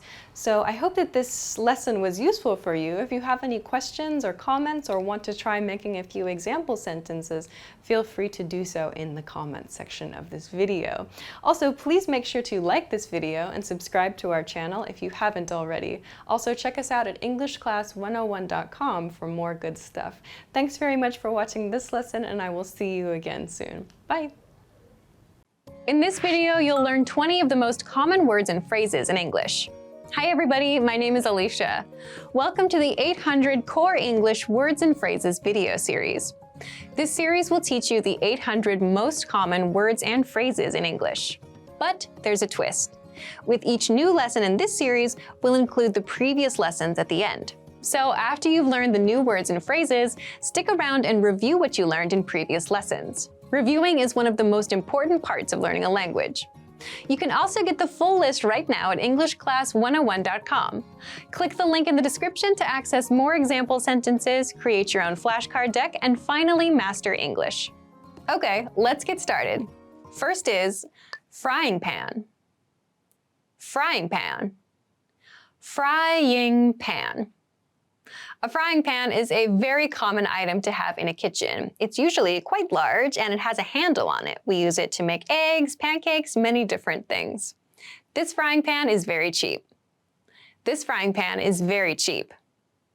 This frying pan is very cheap. Cutting board. Cutting board. Cutting board. A cutting board is, as it sounds, it's a board that can be wood or plastic or maybe another material that we use to cut on. This is to keep our counters clean and safe. The cook is cutting a hard-boiled egg on the cutting board. The cook is cutting a hard-boiled egg on the cutting board. The cook is cutting a hard-boiled egg on the cutting board. Sink. Sink. Sink. A sink is a place where you wash your hands, or in the kitchen, a place where you wash your dishes. The sink is almost full. The sink is almost full. The sink is almost full. Bowl. Bowl. Bowl. A bowl is something that we use to eat soup or stew or perhaps ice cream, anything that is kind of liquid-like. The bowl is empty. The bowl is empty. The bowl is empty. Exit. Exit. Exit. The exit is the opposite of the entrance. An exit is a way out of somewhere. Where is the exit? Where is the exit? Where is the exit? Map. Map. Map. A map can be a physical item or a digital item. It's a guide to the area around us, or it can be a guide to a larger region, like a state, a city, or even the world. Check the map to find your way to your destination. Check the map to find your way to your destination. Check the map to find your way to your destination. Suitcase. Suitcase. Suitcase. A suitcase is something that we use to keep our belongings in when we travel. A suitcase can be very small or it can be very large. Do not leave valuables in your suitcase. Do not leave valuables in your suitcase. Do not leave valuables in your suitcase. Tourist. Tourist. Tourist. A tourist is someone who visits a city or a country just to see the sights. They don't live there, they're just there temporarily for a short time to enjoy famous places. The tourist is taking pictures of the animals. The tourist is taking pictures of the animals. The tourist is taking pictures of the animals. Politics. Politics. Politics. Politics refers to the government of a country or to the government of a world. It's a popular discussion topic. People like to talk about policies, about people, and about ideas relating to world governments. The politician is talking politics. The politician is talking politics. The politician is talking politics. Biology. Biology. Biology. Biology is a subject of study. It's a subject in science. Biology refers to living things, to organisms, plants, animals, and creatures. Biology is the study of living organisms. Biology is the study of living organisms. Biology is the study of living organisms. Chemistry. Chemistry. Chemistry. Chemistry is another subject of study, also a science. Chemistry looks at very, very small-scale reactions between chemicals, gases, many different kinds of things. The laboratory is a place to learn about chemistry. The laboratory is a place to learn about chemistry. The laboratory is a place to learn about chemistry. Physics. Physics. Physics. Physics is another topic in the science category. Physics looks at how we understand the world in terms of things like time and space and gravity. I know the basics of physics. I know the basics of physics. I know the basics of physics. Economics. Economics. Economics. Economics is the study of the economy, so this refers to the money that comes and goes and moves around inside a country, or around the world as well. Economics is a good background for many fields. Economics is a good background for many fields. Economics is a good background for many fields. Put. Put. Put. Put is a verb. We can understand it as meaning to place, so it sounds a little bit less formal than place. Please try to put this box on the top shelf. Please try to put this box on the top shelf. Please try to put this box on the top shelf. Remember. Remember. Remember. Remember is a verb. It means to recall information, to be able to think of something that you saw or heard or learned about in the past. I'll try to remember. I will try to remember. I will try to remember. Hold. Hold. Hold. Hold is a verb which refers to keeping something, usually in your hand. Hold on to the handrail. Hold on to the handrail. Hold on to the handrail. Shopping cart. Shopping cart. Shopping cart. A shopping cart is something we use in the supermarket. They're generally kind of large. We can push them around the store and we put our items inside. The shopping cart is empty. The shopping cart is empty. The shopping cart is empty. Plastic bag. Plastic bag. Plastic bag. A plastic bag is the bag that we get from many stores like supermarkets or convenience stores or maybe other retail stores. We get a plastic bag after we purchase items. The man is carrying a plastic bag full of groceries. The man is carrying a plastic bag full of groceries.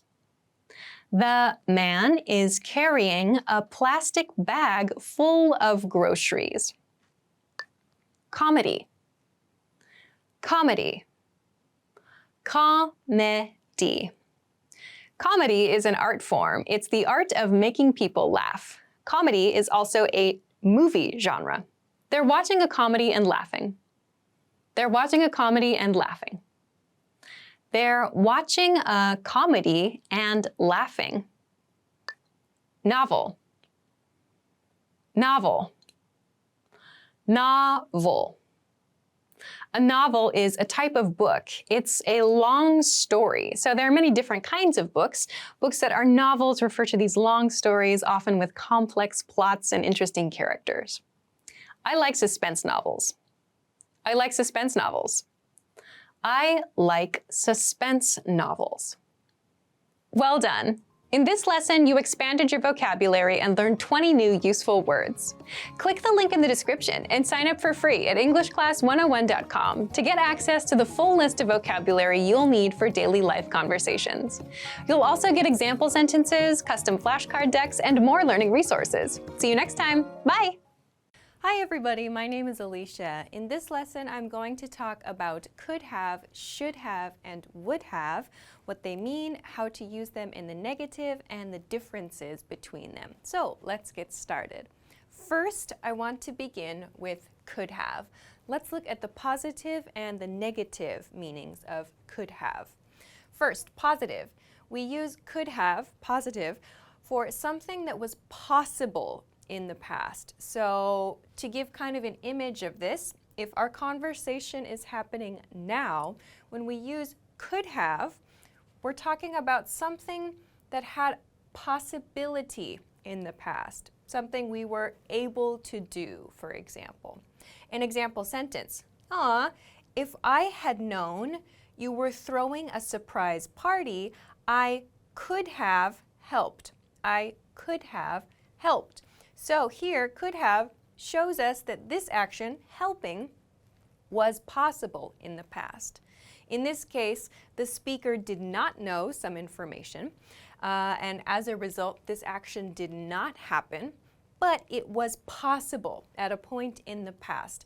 The speaker could have helped. Helping was a possibility in the past. So we use could have to express that possibility.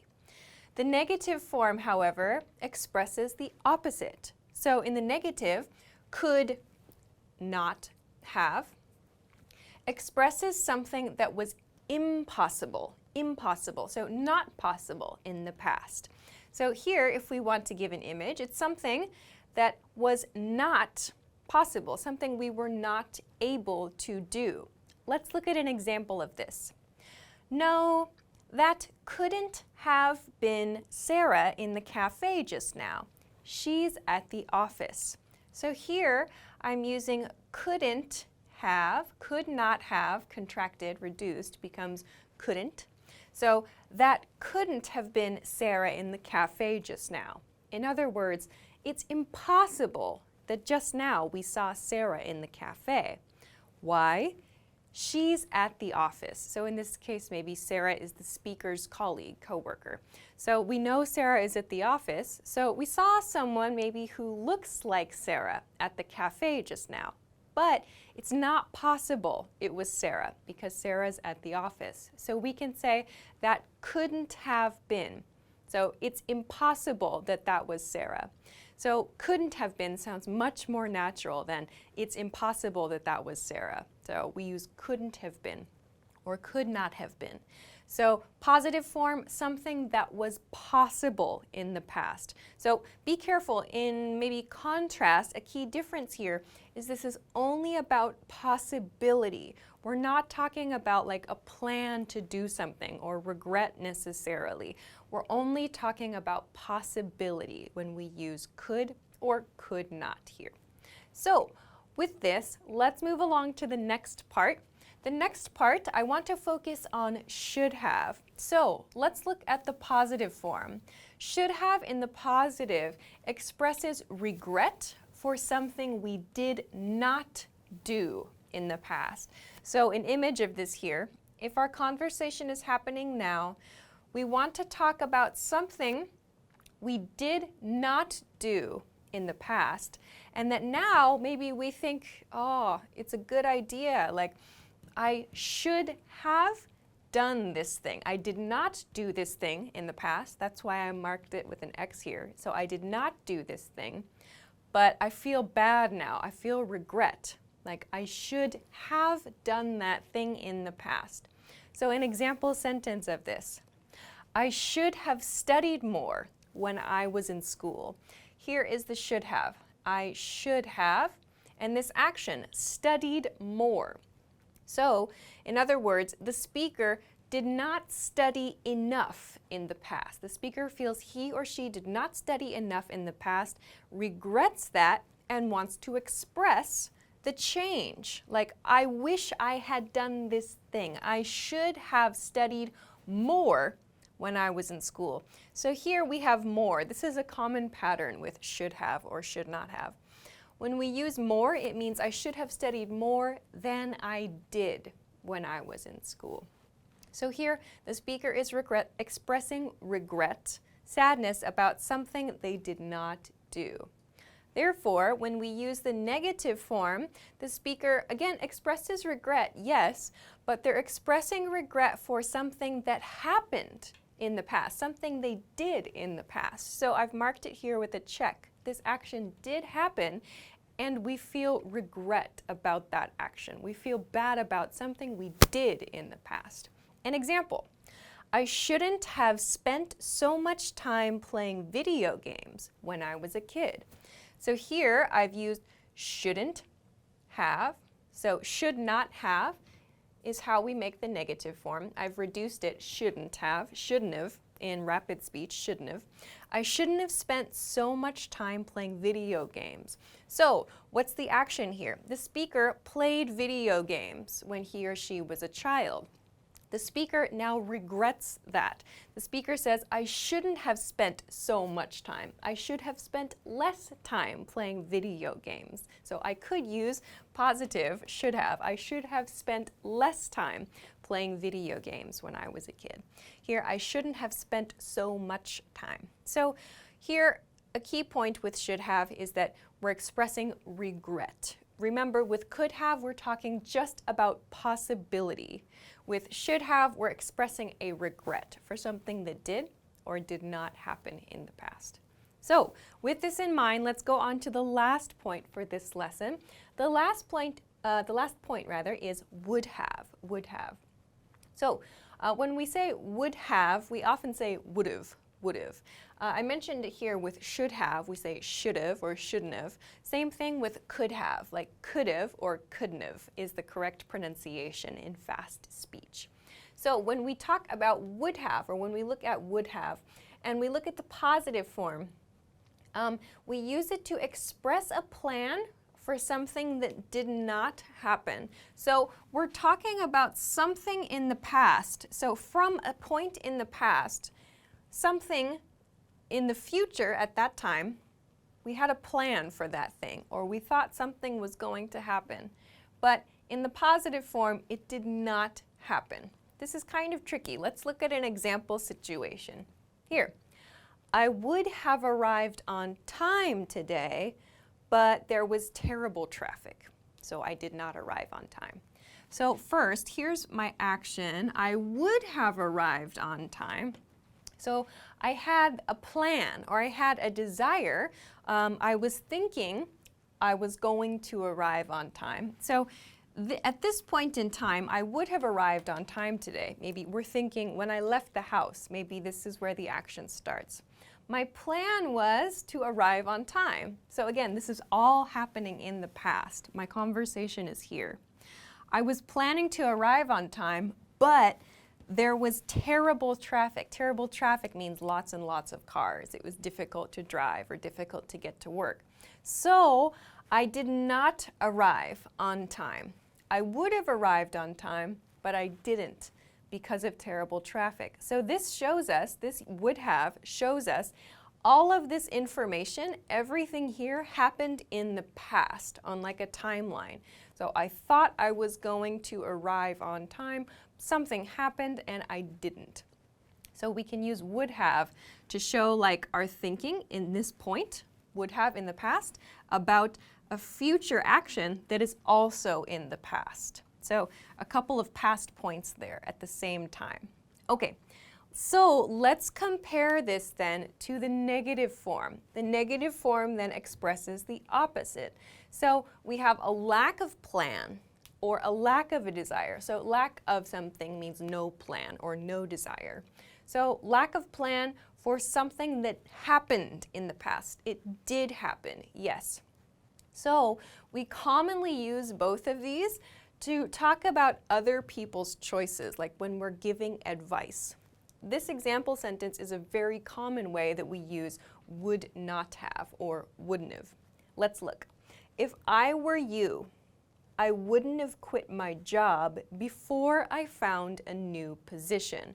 So here is my would not have. I reduced it to wouldn't have.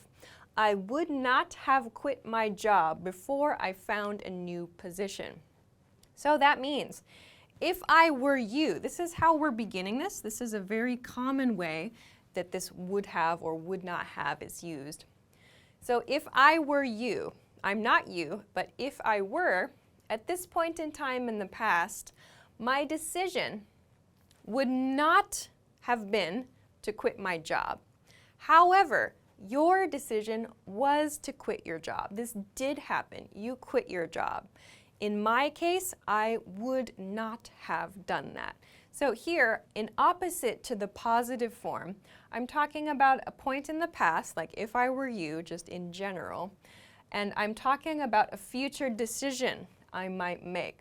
In this case, the person listening did choose to quit his or her job. I'm saying, I would not have quit my job. That would not have been my decision for the future. So again, there's kind of this idea of 2 points in the past, like a kind of a general, I guess, a starting point in the past, if I were you, in this case, and some decision, some plan, some like desire or lack of desire in this case in the negative form. So we use these, like I said, to talk about like other people's choices when we're giving advice. Like, oh, if I were you, I would have done this in the past. So we use would have to talk about past decisions and maybe to talk about things like if you were the speaker, like things you might change. What would you do differently? So we use this to talk about these sorts of past decisions and give advice and talk about how we might make different decisions in the future. So this kind of expresses a desire or lack of desire. This one should have expresses regret in the past. Could have expresses possibility.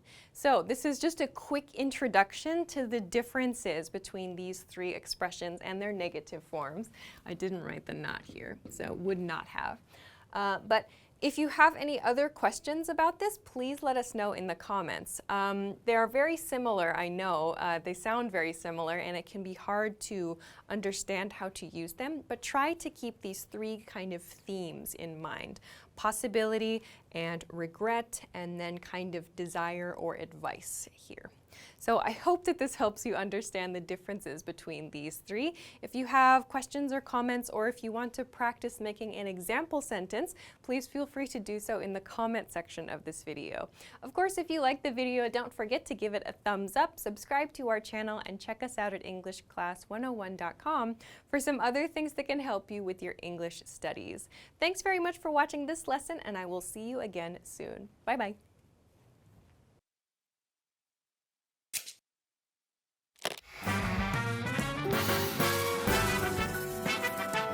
Welcome to EnglishClass101.com's English in 3 minutes, the fastest, easiest, and most fun way to learn English.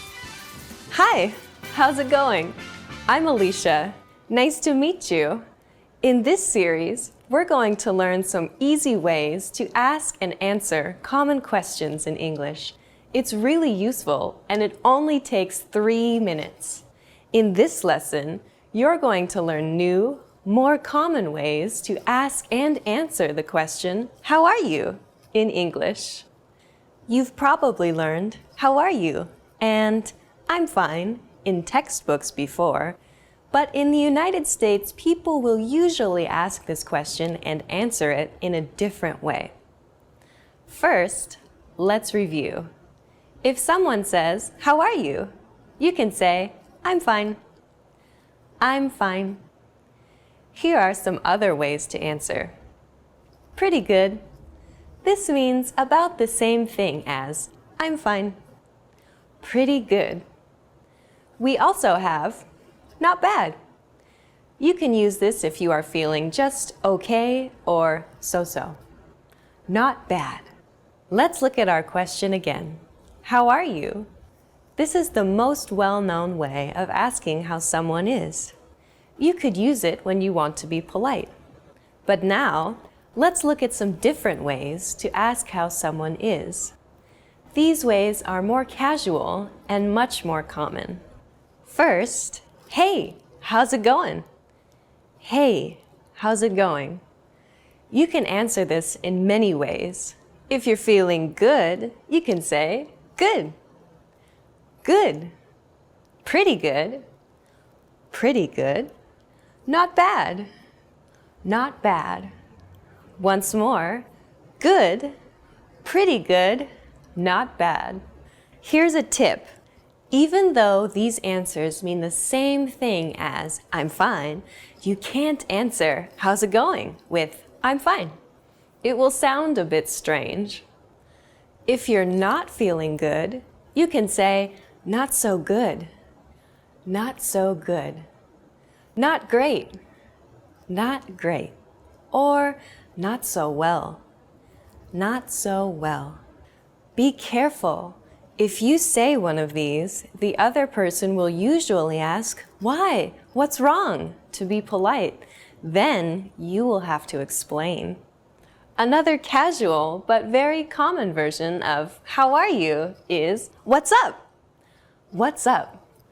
To reply, use a cheerful voice as you say not much, or nothing much, nothing much. This means you're free and able to chat. Since what's up is just another way of saying hello, you can also reply with hey or hi. Now it's time for Alicia's advice. A lot of the time, when we ask questions that mean, how are you, in English, we're not actually asking about the other person's health. We're only asking to be polite. You should think of these questions as another way of saying hello, a way for the conversation to get started, instead of actual, literal questions. In fact, when someone asks you, what's up, you don't even have to answer. Just say, what's up, in reply. Do you know the difference between what do you do and what are you doing? It's a little tricky, but we'll explain it simply in the next English in 3 minutes lesson. See you next time.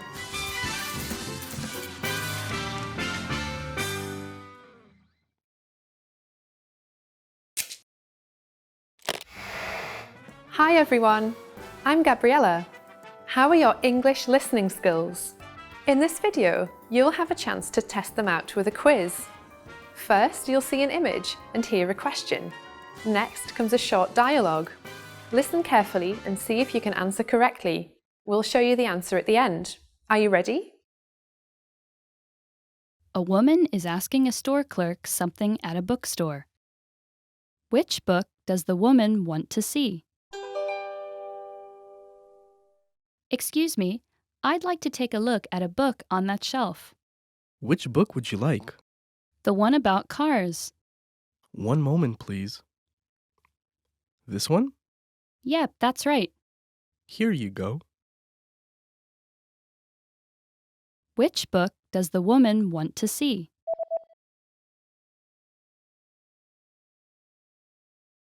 A woman is asking a store clerk something at a bookstore. Which book does the woman want to see? Excuse me, I'd like to take a look at a book on that shelf. Which book would you like? The one about cars. One moment, please. This one? Yep, that's right. Here you go. Did you get it right? I hope you learned something from this quiz. Let us know if you have any questions. See you next time.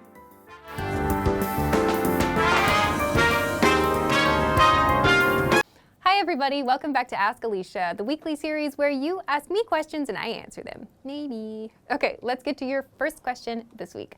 First question this week comes from Sadaf. Hi Sadaf.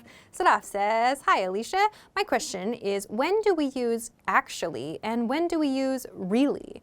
I'm always confused about whether to use really or actually in a sentence. Love from Pakistan. Cool, thanks for the question. Sure, yeah, let's talk about really and actually. Let's start with the word really. We use really to emphasize something. We tend to use it a lot, for example, in front of adjectives, when we want to show that something is especially or extra that adjective. For example, this is really beautiful, or that dinner was really delicious. You can think of this use as similar to very, right? So when we want to emphasize something, we say that it is really something. In contrast, actually is used to talk about things that are truly something else.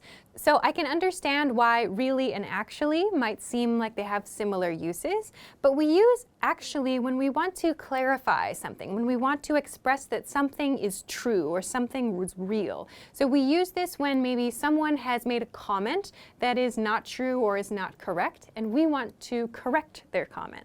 So for example, if someone says to you, hey, didn't you pass your English exam last week? That was last week, right?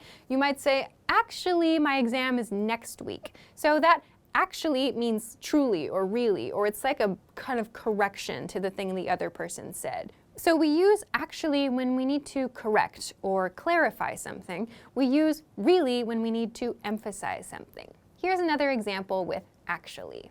Let's look at another example situation. Hey, I haven't received that file yet. Did you send it to me? Oh, actually, I forgot. I'm so sorry about that. So in that example situation, it might be someone clarifying the situation for another person. So they use actually to express some kind of true or real information. So I hope that this helps you understand the differences between really and actually. Emphasis and kind of clarification or correction of information. Thanks very much for the question. Okay, let's get to your next question. Next question comes from Nabil. Hi, Nabil. Nabil says, what is the difference between or and nor? Thank you. Yeah, good question. They seem really similar, right? Or and nor. There's just one letter different. So we use or and nor in positive and negative expressions. For example, when you're choosing between two things, someone might offer you a choice. They might say, would you like the red shirt or the blue shirt, for example? So we're using or to show an offer in this case, or we're using it in a question pattern. We use nor in negative sentence patterns. For example, you might respond to that as, I would like neither the red shirt nor the blue shirt. So you're showing that both of the options are not what you want. They're not what you're looking for. We use nor to express that. This tends to sound a little bit more formal. We don't use these kinds of patterns so much in everyday speech now, but you might hear them from time to time. So the key here, though, is that you're using it in a negative sentence. In this example, I said, I would like neither the red shirt nor the blue shirt. So using or in this example sentence would be incorrect. I would like neither the red shirt or the blue shirt would be totally incorrect. We have to match the negative, neither, with nor in this sentence pattern. So if you want to express that two choices or multiple choices are all not acceptable for you and you want to use this kind of pattern, you can totally do that. But just remember, you can't interchange or and nor. So in sum, or is used to present different options like colors or maybe sizes, whatever it is, and nor is used to respond to those in a negative sentence pattern. So I hope that this helps you understand the differences between or and nor. Thanks very much for the question. Okay, let's go to your next question. Next question comes from Sergey. Hi, Sergey. Sergey says, hi, teacher. Hope all is well. I just watched your video about the word shoot, and it reminded me of a song by Divine called Shoot Your Shot. I thought the name of the song is something like an English idiom, and the meaning is do what you consider you have to do. Am I right? Is this expression used nowadays? Yeah, good question. So shoot your shot. Yes, you're very close with your example with do what you consider you need to do. The expression shoot your shot, it might be helpful to think of this as a sports-related expression. You can think of shoot your shot as meaning try to do the thing that you think you want to do. So for example, if you imagine a basketball player trying to shoot his or her shot, they try to make a basket in this example situation. So when you say shoot your shot to someone, it means try to do the thing that you think you want to do. There are many different situations where we use this expression. We tend to use it a lot in situations that have kind of a challenging feel, or maybe that make us a little bit nervous. Like for example, asking someone out on a date or talking to someone that you find attractive in a social situation. You might try to encourage your friend and say, go on, shoot your shot, which means try to talk to that person or try to get to know that person. So in those situations, it's always like try to do the thing that you want to do, or give it a go is another way you might hear this expressed. So these are all kind of encouraging expressions that are like saying, try it. If you think you need to do it or you think you want to do it, give it a try. So that's what this shoot your shot expression means. Thanks very much for the question. I hope that it helped you. Okay, that is everything that I have for this week. Thank you, as always, for your great questions. Remember, you can send them to me at englishclass101.com/ask-Alisha. There is a link in the description if you want to check that out there. Also, please don't forget, if you like this video, give it a thumbs up and subscribe to this channel if you have not already. Also, check us out at englishclass101.com for some other things that can help you with your English studies. hobbies. Thanks very much for watching this week's episode of Ask Alisha, and I will see you again next time. Bye! Yeah! Hi everybody, welcome back to Top Words. My name is Alisha, and today we're going to be talking about tongue twisters. Tongue twisters are phrases that are difficult to say, so they're really good chances to practice your pronunciation. Let's go. Sally sold seashells by the seashore. Sally sold seashells by the seashore. This one's difficult because of the s and sh sounds. Sally sold seashells by the seashore. Sally sold seashells by the seashore. Sally sold seashells by the seashore. That one's not so bad. Okay, we'll move on. Next. Betty Botter bought some butter, but she said the butter's bitter. I've never seen this before. Okay. Betty Botter bought some butter, but she said the butter's bitter. That's a good one. That's a good one.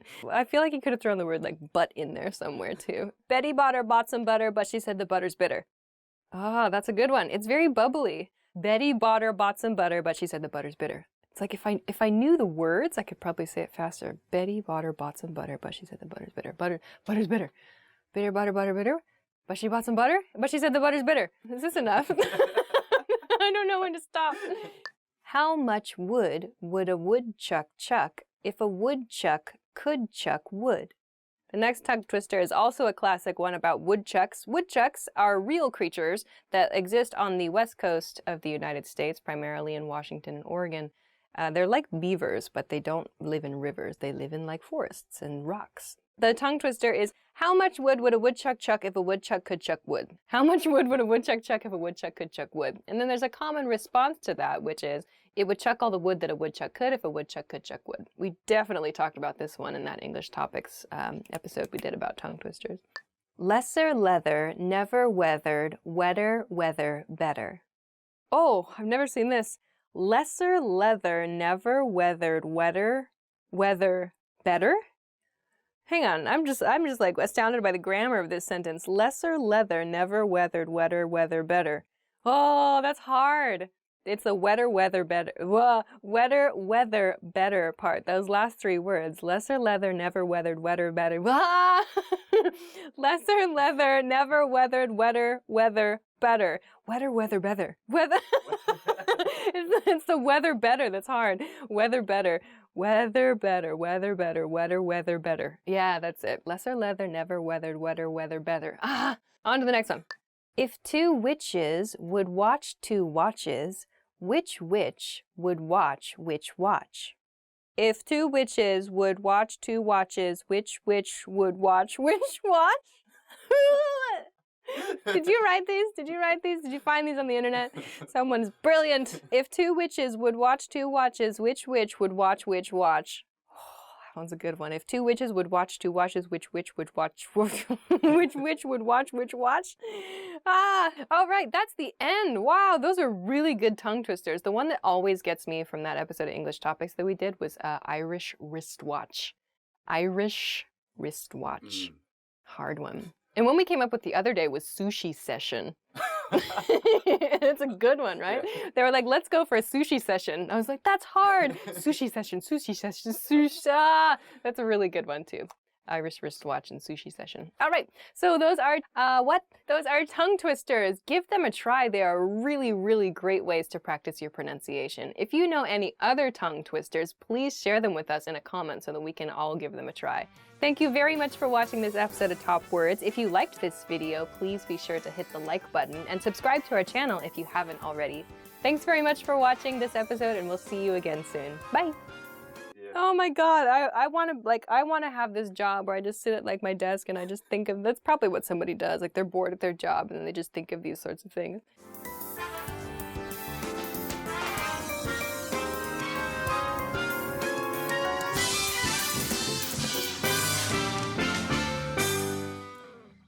Hi everybody, my name is Alisha. Welcome back to Top Words. Today we're going to talk about 10 ways to stop translating in your head. Let's get started. Identify objects around you in English. The first way to stop translating in your head is to identify the objects around you in your target language. So if you're studying English, that means you look at the objects around the room. Look at the things in your life don't think of them in your native language first. Think of them in your target language first. So if I look around the room, I see a computer, I shouldn't think my native language word, I should think my target language word. So start with the items and the situations in your everyday life. If I say computer in English, maybe I should say computer in Japanese. I should say not, I don't know, water in English. I should say omizu in Japanese. So start associating the words in your target language with your everyday life now. So if you're studying English, that means start getting familiar with the things in your everyday life in English. Repeat phrases you hear native speakers use.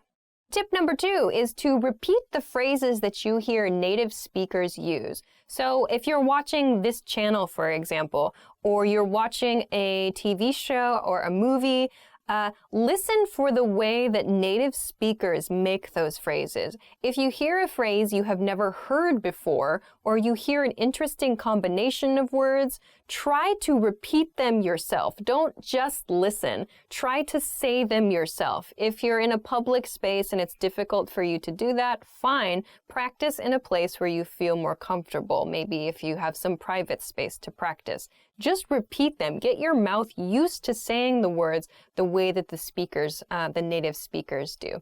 So if you never actually say words, if you're only taking in, if you're only listening and you're not actually producing the language, it's kind of hard to practice and to really hone your pronunciation, to improve your pronunciation. So when you listen to native speakers, try to repeat after them. So for example, if you're studying English, you can try to repeat after this video. You can repeat after the things I'm saying, because maybe I'm using an expression or I'm using a certain series of vocabulary words together the way a native speaker would. And it's maybe a good idea to try to practice the ways that native speakers put their words together. So try to repeat after native speakers, especially when you're looking at media.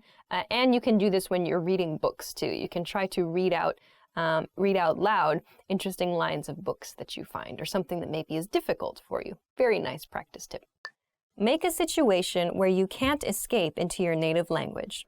Make a situation where you can't escape into your native language essentially means immerse yourself. Of course, going to that country or going to a place where you can speak only that language is very difficult for some of you. Totally understand.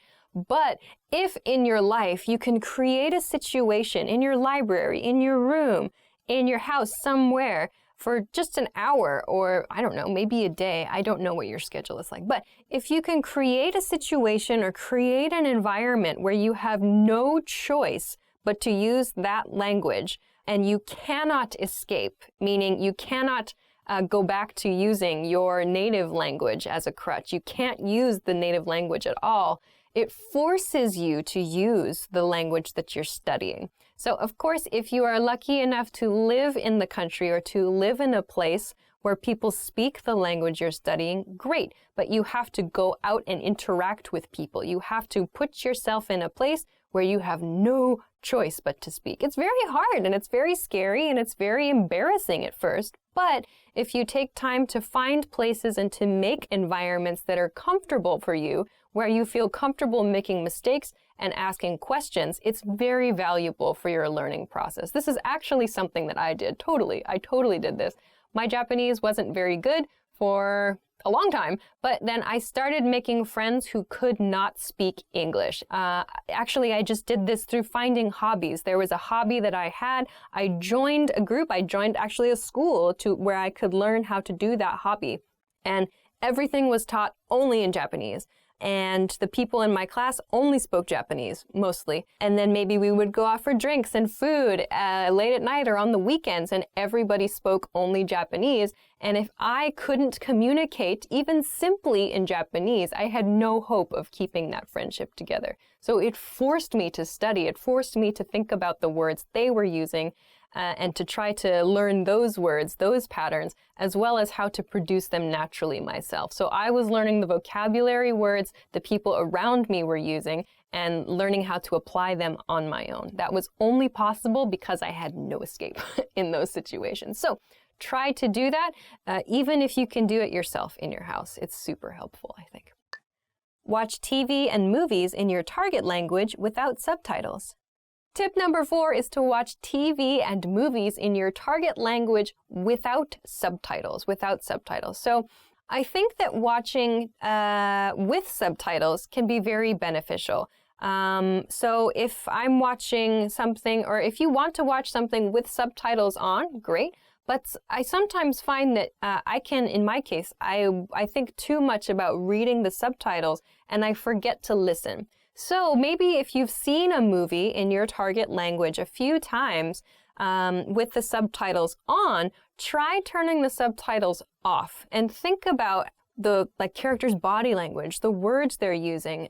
You can always look that up later. Look up the words you don't know in a dictionary, but try to do it where you're focusing completely on the way that people are using their words. Try not to use the subtitles. So kind of play around with it a little bit. If there's a word that's difficult for you to hear, you can actually turn on the subtitles in the native language of the movie as well.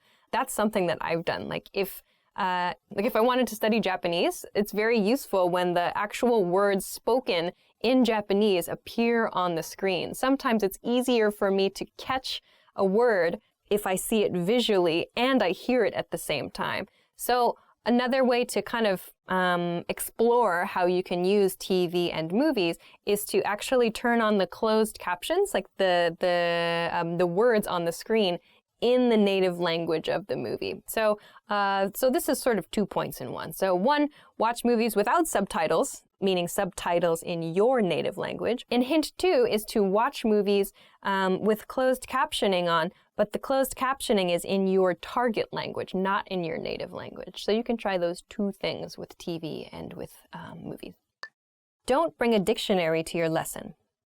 Tip number 5 is don't bring a dictionary to your lesson. Okay, so give me a second here. So I understand that dictionaries, especially electronic dictionaries, we have them on our phones now, are very, very convenient. Of course, it's important to use them and they're a great resource to have. However, one thing that really bothers me and that I think is detrimental, it's not helpful for students, is when students are in a lesson and they're practicing conversation and they reach a point in the conversation where they don't know the word they want to use. They know it in their native language and they don't know how to say it in their target language. They pull out their dictionary. They say to the person listening to them, their practice partner in their lesson where they have a limited period of time, just a moment. And then they look it up on their phone and it takes a few seconds, the flow of the conversation stops, and then they say a word. And it's like, whoa, no, that's not, you don't have that ability. You don't have the ability to do that in a conversation with a native speaker. Most people, if you go to a bank and try to open a bank account, are you really going to pull out your dictionary and sit there and try to communicate, just a moment, as you look up each word you don't know? No. Or if you do, that's not a real conversation. So instead, try using a different strategy. By that, I mean, if you find a word you don't know in conversation, explain the word to your conversation partner. Maybe they know the word. If you're speaking with a native speaker, this is a chance for them to teach you a word. I find that when people take the time to teach me a word, I remember the word much better than just looking it up on my dictionary. So try to resist. Maybe you can bring a dictionary to your lesson, but don't use it or try not to use it in your conversation practice. It destroys the flow of a conversation. So instead, practice the skill of describing the vocabulary word you want to use and learn how to ask the meaning of a word or learn how to ask for a vocabulary word from your partner. So you can use an expression like, what's the word that means blah, blah, blah. Or, it's this thing that does this and this and this. So this is an opportunity for you to describe characteristics of something or find a different way. You can use your body language. You can use whatever. You have a lot of tools, but try not to use a dictionary in a conversation because it's not realistic. Train responses to common questions. Number 6 is a quick one, I think. Hint number six I have is just to train responses to common questions. Train responses to common questions. So for example, a very common question in English is, hey, how are you? You should know how to answer this question. Just have a default response. Hey, how are you? I'm good. Like, if it takes you a long time to answer the question, hey, how are you? You need to practice. I think that's a pretty good indicator. So, for example, sometimes I ask students a question like that they haven't quite gotten the idea of how to respond just yet. They're not so quick at responding. I say, hey, how are you? And they say, yes. And then they think and they go, I'm good. And it's like, that's a very common question. So think about just a default response that you can spit out, that you can quickly say. If it's, how was your weekend? Or, hey, what's up? Or, what do you want to do for dinner tonight? Think about like just a handful, meaning just a few responses to those questions and train them quickly. Just, how are you? I'm good. How are you? I'm okay. How are you? Not bad. There's 3. So it's just training responses to those questions. There's no reason to be surprised by a question like, how are you? Like, that's a very common question. So for those common questions, train responses to that. We've got a bunch of videos, especially beginner level videos, for some example responses you can do. So don't get stuck with these little questions. Just train a few responses, practice a few responses till they feel natural to you. It'll save you time and it'll help the person asking the question too to move forward in the conversation. Yay! Study with materials that don't provide a translation.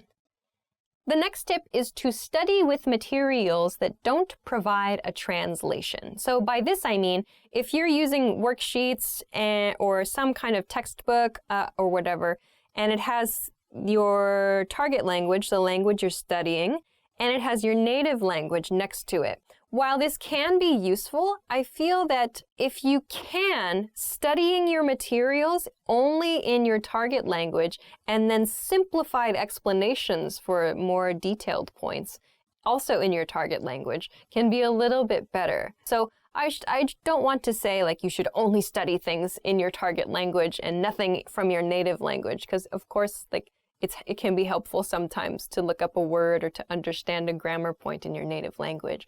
But where possible, if you can find something that provides simplified explanations in your target language, it can be really, really helpful because again, you're learning to think on like a simpler, on a more basic level about the language you're studying in the language that you're studying. So this can be really, really good. So finding some materials to use where there's no translation. Maybe you can practice, of course, with books and with written materials, but also with like video materials as well. So there are a variety of different ways that you can find materials in your target language, like in video and TV. So some things to think about there are the level of vocabulary words people are using in the media content you're watching, who the media content is intended for, children, young adults, the speed at which the speaker is talking. So like I have the ability to change the level of difficulty of videos based on the rate of speech, the vocabulary words that I use, and how many like idioms and things I use. So I could make a video very difficult. We could make a very difficult video series by leveling up our vocabulary use or by speaking very quickly. Or, as you might see in like our English in 3-minute series, we can also use very simple vocabulary and speak at a low rate of speech. So maybe right now this is a very intermediate level video. So please think about that. So not just for written materials, but also for your audio and visual materials. Think about who your audience is, the level of the material, and so on. It can be really fun. And it can be helpful to think about your target language in your target language. All right, we're almost done. Study phrases in addition to single vocabulary. The next tip is study phrases in addition to single vocabulary words. So yes, of course, vocabulary is important, but I find it personally very, very useful to look at how a vocabulary word is used in a phrase, because sometimes using it in a phrase helps you understand the nuance of that vocabulary word really, really well. So if like a word like crazy, for example, in English, depending on the situation where the word crazy is used, it could mean something different. It could mean like a person who is mentally confused or mixed up. It could also mean something really good. It could mean something really bad. So if we look only at the word crazy, it's quite difficult to understand really the meaning of the word. But if you look at the way the word is used in a phrase, you can get a lot more information. So take a look at the way people use words in phrases, not just as single vocabulary words. You can learn a lot more that way, I think. Do your daily activities in English where possible. The next tip is to do your daily activities in your target language. So if you're studying English, that means try to do some daily activities in English if possible. So this can be very, very boring stuff, but just think about it when you're doing the activity. So like right now, I'm filming a video for EnglishClass101.com, or I'm going to work, I'm cooking breakfast, I'm doing the laundry. What do I have to do tomorrow? So try thinking about your everyday life in English if you're studying English. Try thinking about your everyday activities, the people that you meet. What are you doing? So this is a way to help you practice your verbs. So if you don't know, if you're, you're doing something at work and you're like, oh my gosh, how do I explain what's the verb for, a picture? Like I want to blah, blah, blah, a picture. What's the word? You can check a dictionary at that point and go, it's draw. I need to use the verb draw for draw a picture. So you can find these little gaps in your everyday life, these little gaps in your knowledge, if you think about your everyday activities in your target language. If you don't think about it in your target language, you might not realize you have vocabulary gaps or phrase gaps here and there. So this is a really good and kind of funny, actually, way to study. Use a learner's dictionary for new words. The last tip is to use a learner's dictionary for new words. So in English, there are learner's dictionaries available in English. So my personal favorite is Merriam-Webster. Merriam-Webster is a fantastic dictionary resource. They're so interesting and they have tons of historical information. I really do just sit and read things on the dictionary page lately. It's true. But of course, there's a definition, there's a meaning for words, there are example sentences for words, but Merriam-Webster also has what's called a learner's dictionary. If you find a word that you don't recognize, you can check it in a dictionary, in a learner's dictionary, and it gives you a simple explanation in simple English of that word. So instead of checking it in your native language, you can check it in your target language. So again, this helps you to understand the word that you're focused on, but you understand it from the language you're studying, not from your native language. So using a learner's dictionary can be really, really useful as well. All right, so those are 10 tips. Those are 10 tips to help you stop translating in your head. I know it's very difficult, but it takes time and it takes practice, and I hope that these are a few strategies that can help you as you study any language. Of course, this is an English language channel, an English language learning channel, but I think these tips are pretty good for learning just about any language, really. So I hope those are useful for you. If you have tried these strategies, or if you have any other comments or other tips, please let us know in the comment section below this video. If you liked this video, please make sure to hit the thumbs up, share this video, and subscribe to our channel too. Check us out at EnglishClass101.com for more good stuff as well. Thanks very much for watching this episode of Top Words, and I will see you again soon. Bye!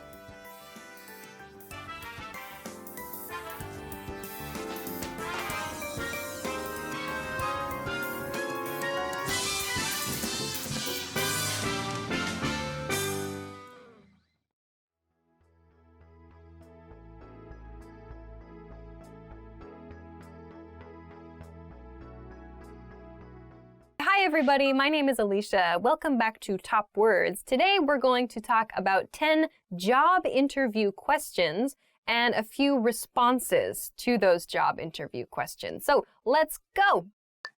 Tell me a little about yourself. Statement number 1 is tell me a little about yourself, or tell me a little bit about yourself. This is a very common interview introduction question, or the first question in an interview. Tell me about yourself is just an open question. Please share or basically introduce yourself. This usually means you should share what you studied in college, your work experience, any like personal projects you've tried to do or have successfully done, other experience you think is relevant. So this is an invitation for you to give like a general introduction about yourself. In an example sentence, well, I got my bachelor's degree in biochemistry. How did you hear about the position?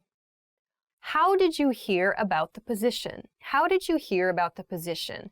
This question means, how did you learn about this job that you are interviewing for? How did you find this job opening? So, how did you hear about the position? This is where you can explain maybe where you found the information about the job. So, you found it on the internet, in the newspaper, you heard from a friend, you were contacted by a recruiter. So, there are a few different ways that you can share with your interviewer how you found the position, how you heard about the job. In a sentence, I found an advertisement about the job on the internet. Why are you interested in this position? Next is, why are you interested in the position? Why are you interested in the position? This is your chance to explain why you want this job. Why are you interested in this position? So usually you should not say for the money or because this is a really, I don't know, there are a lot of attractive people at this company. I don't know. You should say something in response to this question about your career goals or maybe something specific about the company that you like or something very specific about the job that is available there and how you feel your skills are a match for that job. So explain why you're interested in that position, the reason you decided to apply for that job. In a sentence, I think I'm a good fit for the company and its goals. Why should we hire you? The next interview question is, why should we hire you? Why should we hire you? So this is your opportunity to explain why you feel you are the best candidate for the job. So if you have any special qualifications, you have certifications, you have specific experience, you have a specific goal in mind, this is the kind of question you can share that information in response to. Why should we hire you? Because I can speak 6 different languages and I know how to create a website in 10 minutes. I don't know. So if you have some kind of special qualifications, you can share those qualifications in response to this question. In another example sentence, I'm a goal-oriented person who likes to work at a fast pace. What do you consider your strengths and weaknesses? The next question is a common question. What do you consider your strengths and weaknesses? What do you consider your strengths and weaknesses? Or what are your strengths and weaknesses? So strengths means strong points, things you are good at. Weaknesses is your weak points, things you are not very good at. So you should be honest to a degree, but be careful. So this should be in a professional setting. Keep that in mind. It's a professional setting. If you want to talk about your weaknesses, don't say like, I eat too much chocolate, or don't say like, I love sleeping, or whatever. Talk about your professional strengths and your professional weaknesses. And also with your weaknesses, it would be a good idea to talk about how you improve those weaknesses or how you work with your team members or work in a company to try to reduce the effect of those weaknesses. So for example, I'm very detail-oriented, but I often take on too much at one time. So like in my case, that's the case. Like I'm very detail oriented, but I often take on too much. So do too many things at one time. So I could explain, okay, so I'm very detail oriented, but if I'm trying to take on too much, maybe I say I communicate with my coworkers about what should be prioritized, and that helps me organize my time better. So when you introduce your weakness, talk about the ways you try to reduce the effect of that weakness. That can be one technique. So your good points and your bad points in this question. Tell me about a time when you overcame a challenge at work. Some interviewers may ask this question. Tell me about a time when you overcame a challenge at work. So it's not really a question. They're asking you to tell a story. So tell me about a time when you overcame a challenge at work. So they want to hear an example from your professional experience about how you solved a problem. What did you do to solve a problem at work? They want to know what kind of problem it was and how you approached the problem and the result of that problem. So you could say, for example, our company party was scheduled for the day before Christmas, but the restaurant exploded and I had to find a new place to have the party. I don't know. That's not, of course, a crazy example, but giving your employer an idea of how you solve problems and maybe the kind of mental state you have when you solve the problems can be helpful in making a hiring decision. So, in an example, when I was having trouble communicating with a client, I reached out to a coworker for support. What are your career goals? The next question is, what are your career goals? Your career goals. So not necessarily in this company, but in your career overall. In the interview, it's probably a good idea to include the company where you are currently interviewing in your career goals. But keep in mind, like, you should be explaining a goal, or you should be sharing a goal that is in line with the company's work. So if your goal is to open a cupcake shop, but you're interviewing for like an IT job where you're going to be like, I don't know, installing Windows 10 on people's computers, maybe this doesn't really match. So make sure that your career goal and the job you're interviewing for align. Those two should be kind of aligned. It'll help your interviewer and it will help you, I think. So in an example sentence, I want to create a global advertising campaign strategy. So maybe you're interviewing for a marketing job, for example. You could say that's your career goal. I would love to design a global marketing campaign strategy, for example. Where do you see yourself in 5 years? The next question, a very common one, where do you see yourself in 5 years? Where do you see yourself in 5 years? This question means after 5 years, 5 years from this point in time, what is your vision for you? What is your vision of yourself professionally? So what do you want to have achieved after 5 years? So a good tip for this question is to explain where you will be having made contributions to the company where you are interviewing. So if I'm interviewing at Apple and Apple says, where do you see yourself in 5 years, Alisha? And I say, I see myself at Microsoft. Like, that sounds really bad. So try to share your goals for yourself in a 5-year period, but again, try to align them with the company where you're interviewing and explain like how you plan to contribute to the company and develop yourself professionally. That can be a really good way to answer this question. For example, I see myself in a managerial position in this company, working on multiple projects for multiple markets. Ooh. Why do you want to work here? The next question is, why do you want to work here? Why do you want to work here? So similar to why are you interested in this position? That one's like, that question is very much about this job in particular. But the question, why do you want to work here, means why do you want to work in this company, like in this place specifically? So share something about the company that you like, or share something, some reason the company is attractive to you as a candidate. So maybe it's the location, or maybe it's the ability to work overseas, or maybe it's an international environment, or maybe you can use your English skills. Some reason why you're interested in working at this company specifically. Share that after this question. So example, I think there's a lot to learn, and I think there are opportunities for promotion. Do you have any questions for me? Last one. The last question is very common.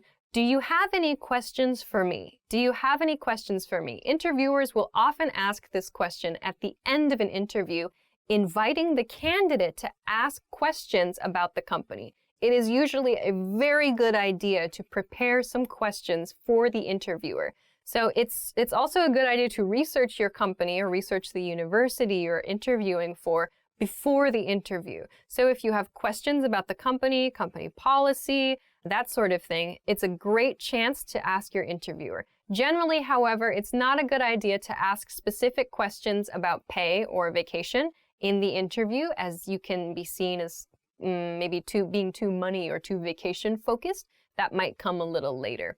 If you say, what's the salary for this job? Like, unless it's a kind of a close situation that might be too direct a question. But instead, ask some things about the company. Ask your interviewer what it's like to work there, what your interviewer thinks is good about working for the company, or maybe what your interviewer thinks the company's planning to do over the next few years. Ask something of your interviewer. So it shows that you are interested in that company and that you want to learn more and participate more with that company. So make sure to have some questions prepared when your interviewer asks, do you have any questions for me? So example question, what do you think is the most rewarding part about working here? So those are 10 job interview questions and a few different ways you can respond to them. So I think those are useful for job interviews, yes, but maybe if you interview for like a university or interview for a scholarship or something, you can use similar responses to similar questions. So if you have any questions or comments, please let us know in the comment section below this video. If you liked the video, please make sure to give it a thumbs up and subscribe to our channel as well. Check us out at EnglishClass101.com for more good stuff, and thanks very much for watching this episode of Top Words. I'll see you again soon. Bye!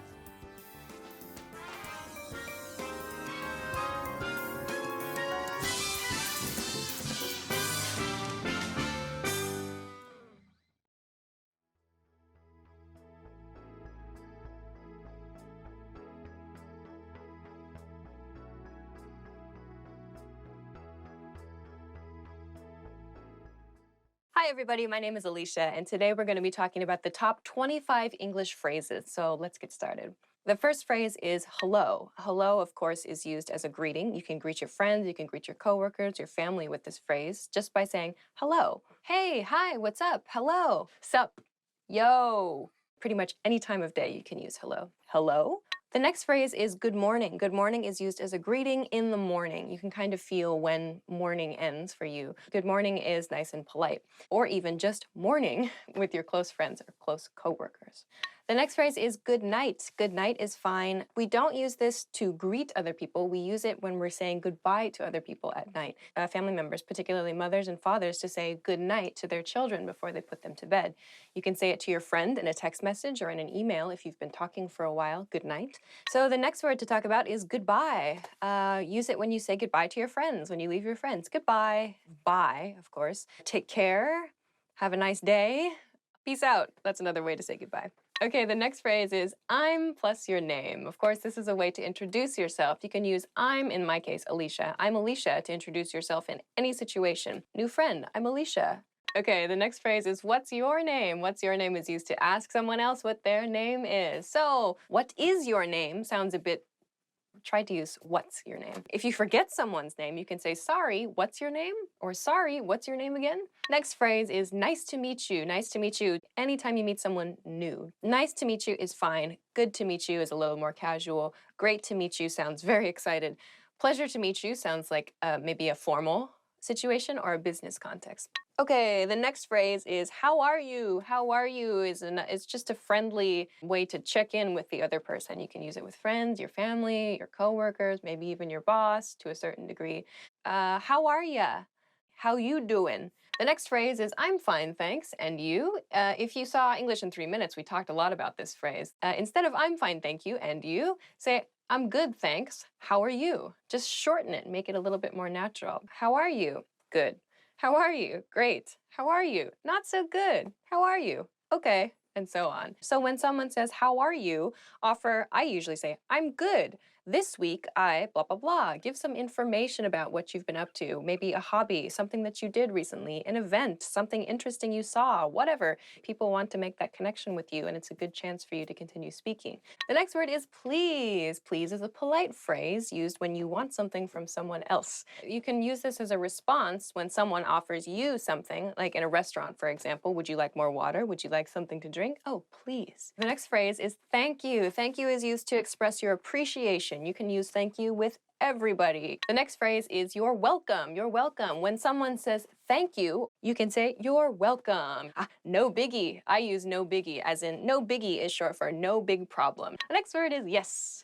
Yes, of course. Yes means is any positive expression. Someone asks you a question and the answer is a positive answer. You say yes, yep, uh-huh, yeah, oui.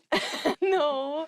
Next, I'm guessing I know it. Yep, the next word is no. No is a negative response to something when you have to give a negative answer. So as you can probably guess, the long form of no is negative. I like to use nope. It's very, very casual. Not gonna happen. My parents would use that with me. To soften that a little bit, if you want to show a negative response to something, like let's go out for dinner tonight.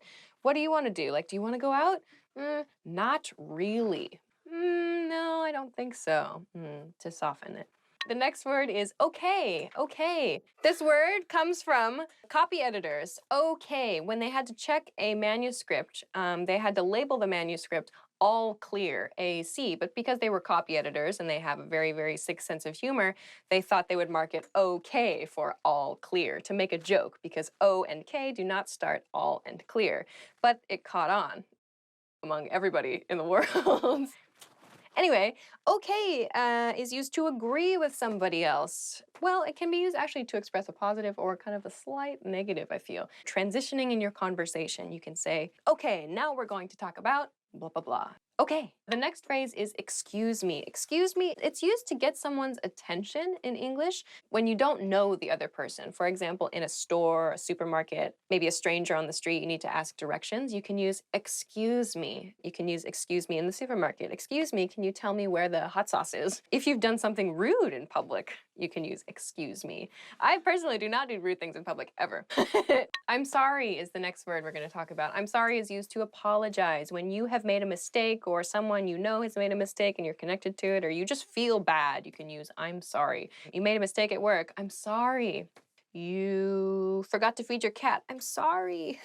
Sorry about that. You bump someone next to you. Oh, sorry. What time is it is the next phrase when you need to check what time it is. What time is it? When you ask someone else what time it is, maybe you say this to yourself too. Check your watch, check your phone, check a clock. Pretty straightforward phrase. There aren't really any short versions, so that's an easy one.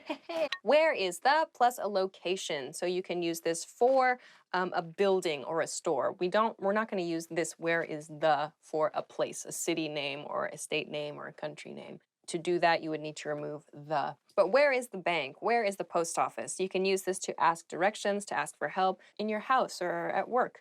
Where is the copy machine? Where is the file I need? Where is the blah, blah, blah? Where is the bathroom is perhaps a very important question to know. The next one is, may I use the restroom? May I use the restroom is a polite and soft expression that you can use if you need to use the toilet, you need to use the washroom. When you're at someone's house for the very first time, when you're in a place that is new to you, you can ask, may I use the restroom? More casually, can I go to the bathroom? To be very polite, you can say, may I go to the bathroom? The next phrase is, I would like to order something. You can use this at a restaurant probably, or in any situation where you need to place an order. I'd like a pizza.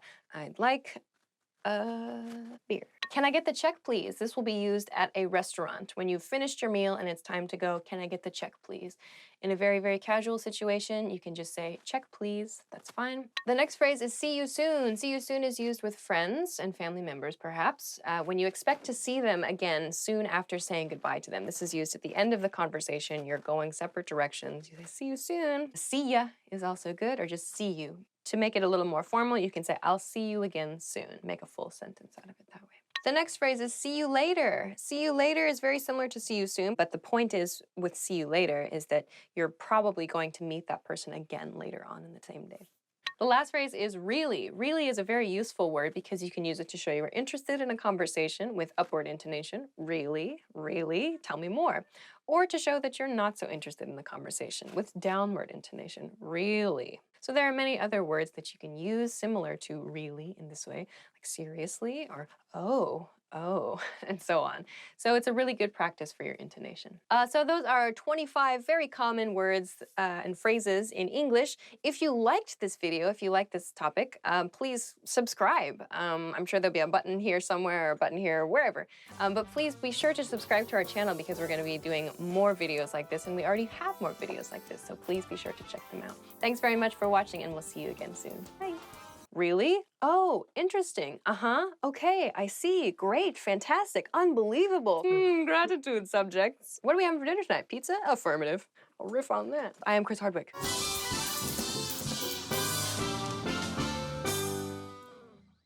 In this video, you'll learn 20 of the most common words and phrases in English. Hi everybody, my name is Alisha. Welcome to the 800 Core English Words and Phrases video series.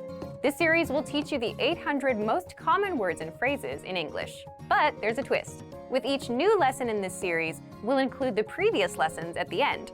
So after you've learned the new words and phrases, stick around and review what you learned in previous lessons. Reviewing is one of the most important parts of learning a language.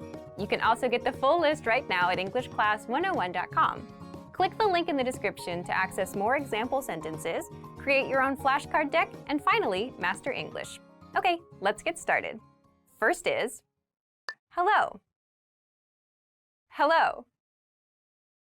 Hello. Hello is the most basic greeting that you can use. You can use it with your friends, with your family members, with your coworkers. Any time of day is fine. Hello. How have you been? Hello. How have you been? Hello. How have you been? Excuse me. Excuse me. Excuse me. So excuse me is the expression you can use when you bump into somebody or when you need to interrupt somebody who's working on something. It's a nice apology expression to use. Excuse me, how much is this? Excuse me, how much is this? Excuse me, how much is this? I'm sorry. I'm sorry. I'm sorry. So we use I'm sorry in cases where we make a mistake. So I did something wrong or I did something bad. I use I'm sorry to apologize. I'm sorry, it was a typo. I'm sorry, it was a typo. I'm sorry, it was a typo. Good night. Good night. Good night.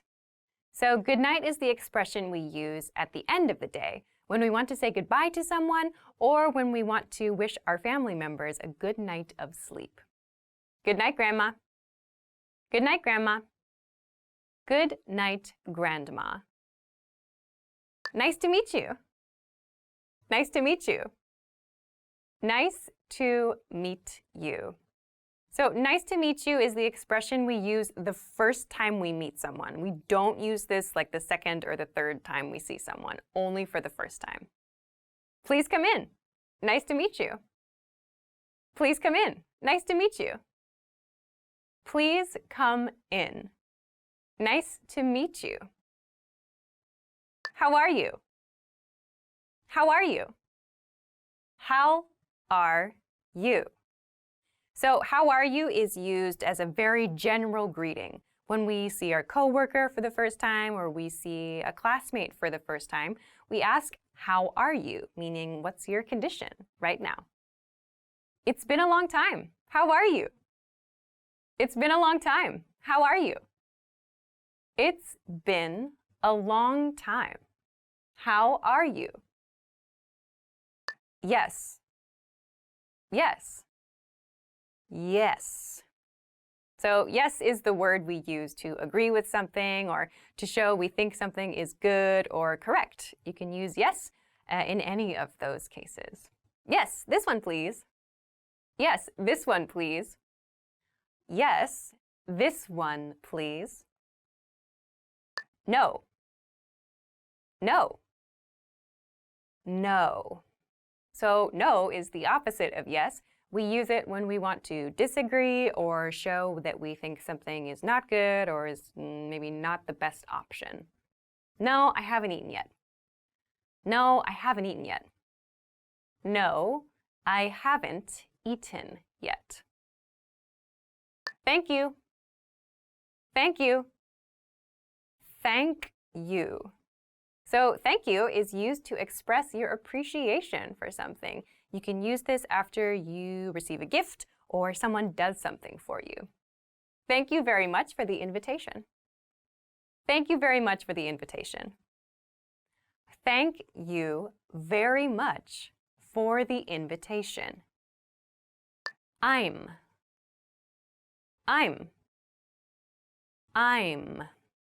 So I'm is the reduced form of I and am. It becomes I'm. Make sure to clearly pronounce that sound, like when you're introducing yourself. I'm John. I'm John. I'm John. Goodbye. Goodbye. Goodbye. So goodbye is one way to say like something at the end of the day, usually, to say bye to someone.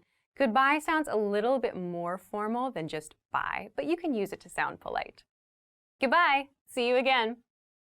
Goodbye. See you again. Goodbye. See you again. Bad. Bad. Bad. Okay, so bad is a word that means not good. You can use it to describe something you don't like or that you think is inappropriate. Be careful of bad people. Be careful of bad people.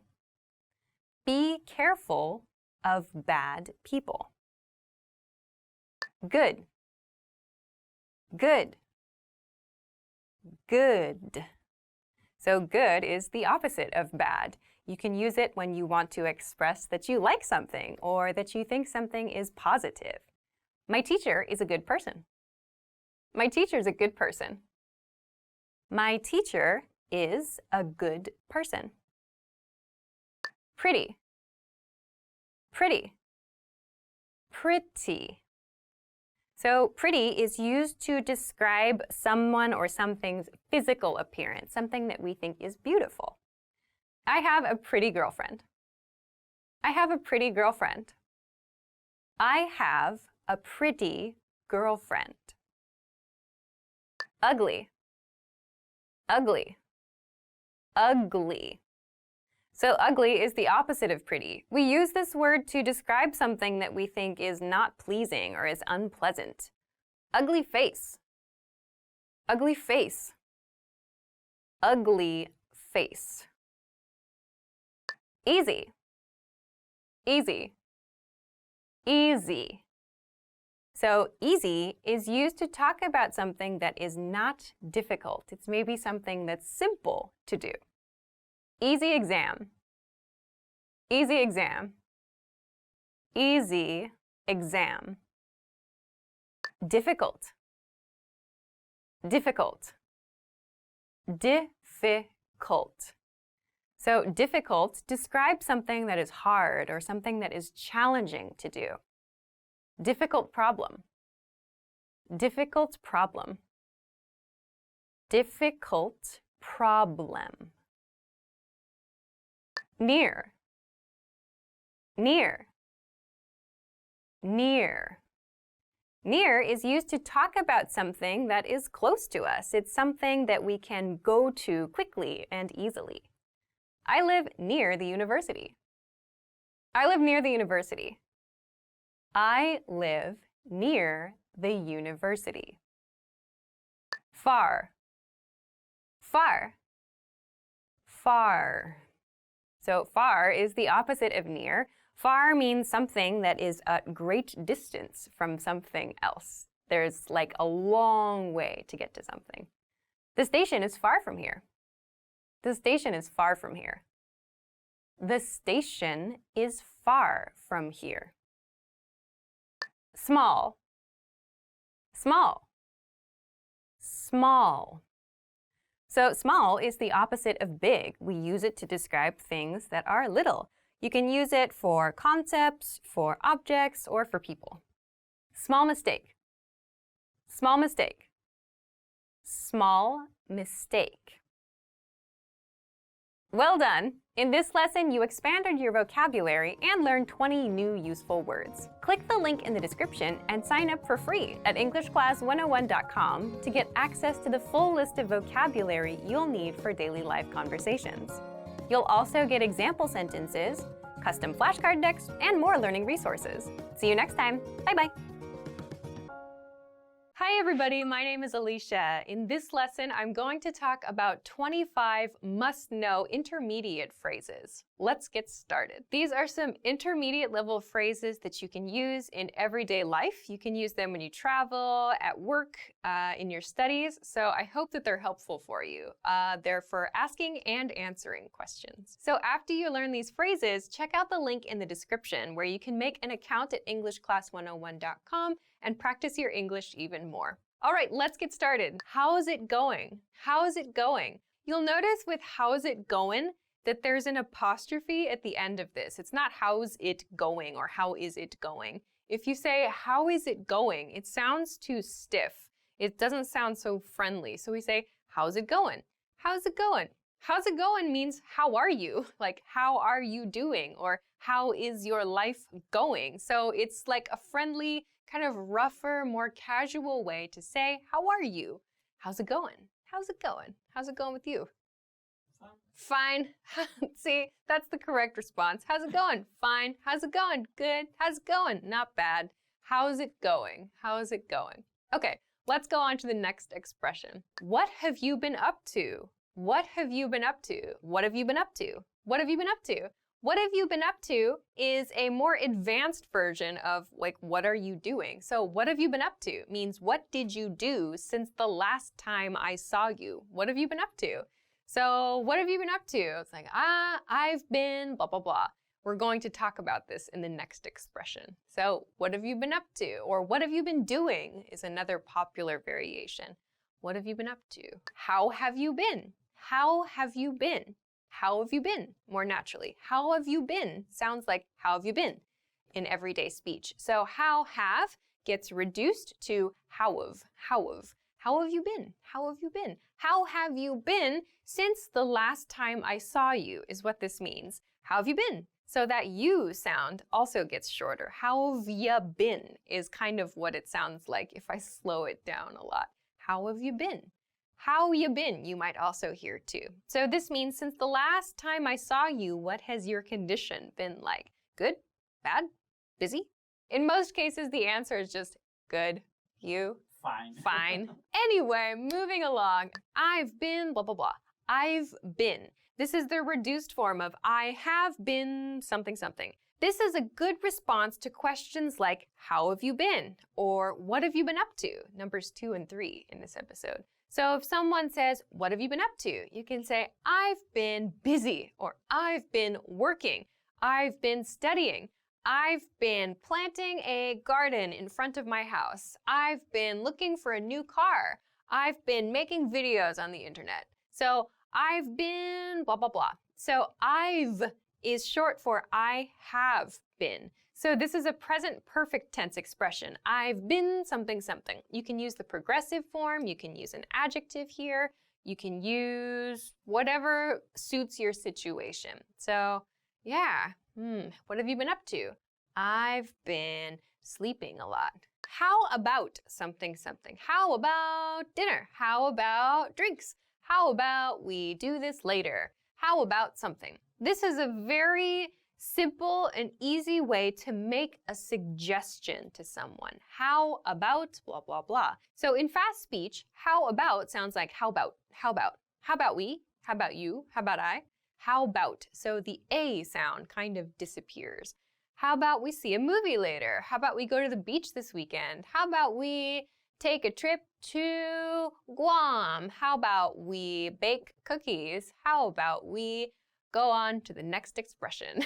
Okay, sorry, I can't. Sorry, I can't. So sorry, I cannot.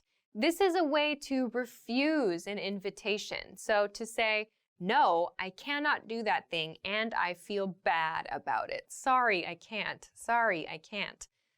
So like, sorry, I can't. You can add like the thing you are refusing if you like. You could say, sorry, I can't go to the beach with you this weekend. Or sorry, I can't meet you for dinner tonight. I have to work late. Sorry, I can't help you make your treehouse. I broke my leg. That was very specific. Sorry, I can't cook dinner tonight because I don't know how to cook. When you want to refuse and you maybe don't want to give specific reasons, you can say, sorry, I can't. I used this recently. Sorry, I can't go. Sure, sounds good. Sure, sounds good. So, sure, sounds good. You can put those two together.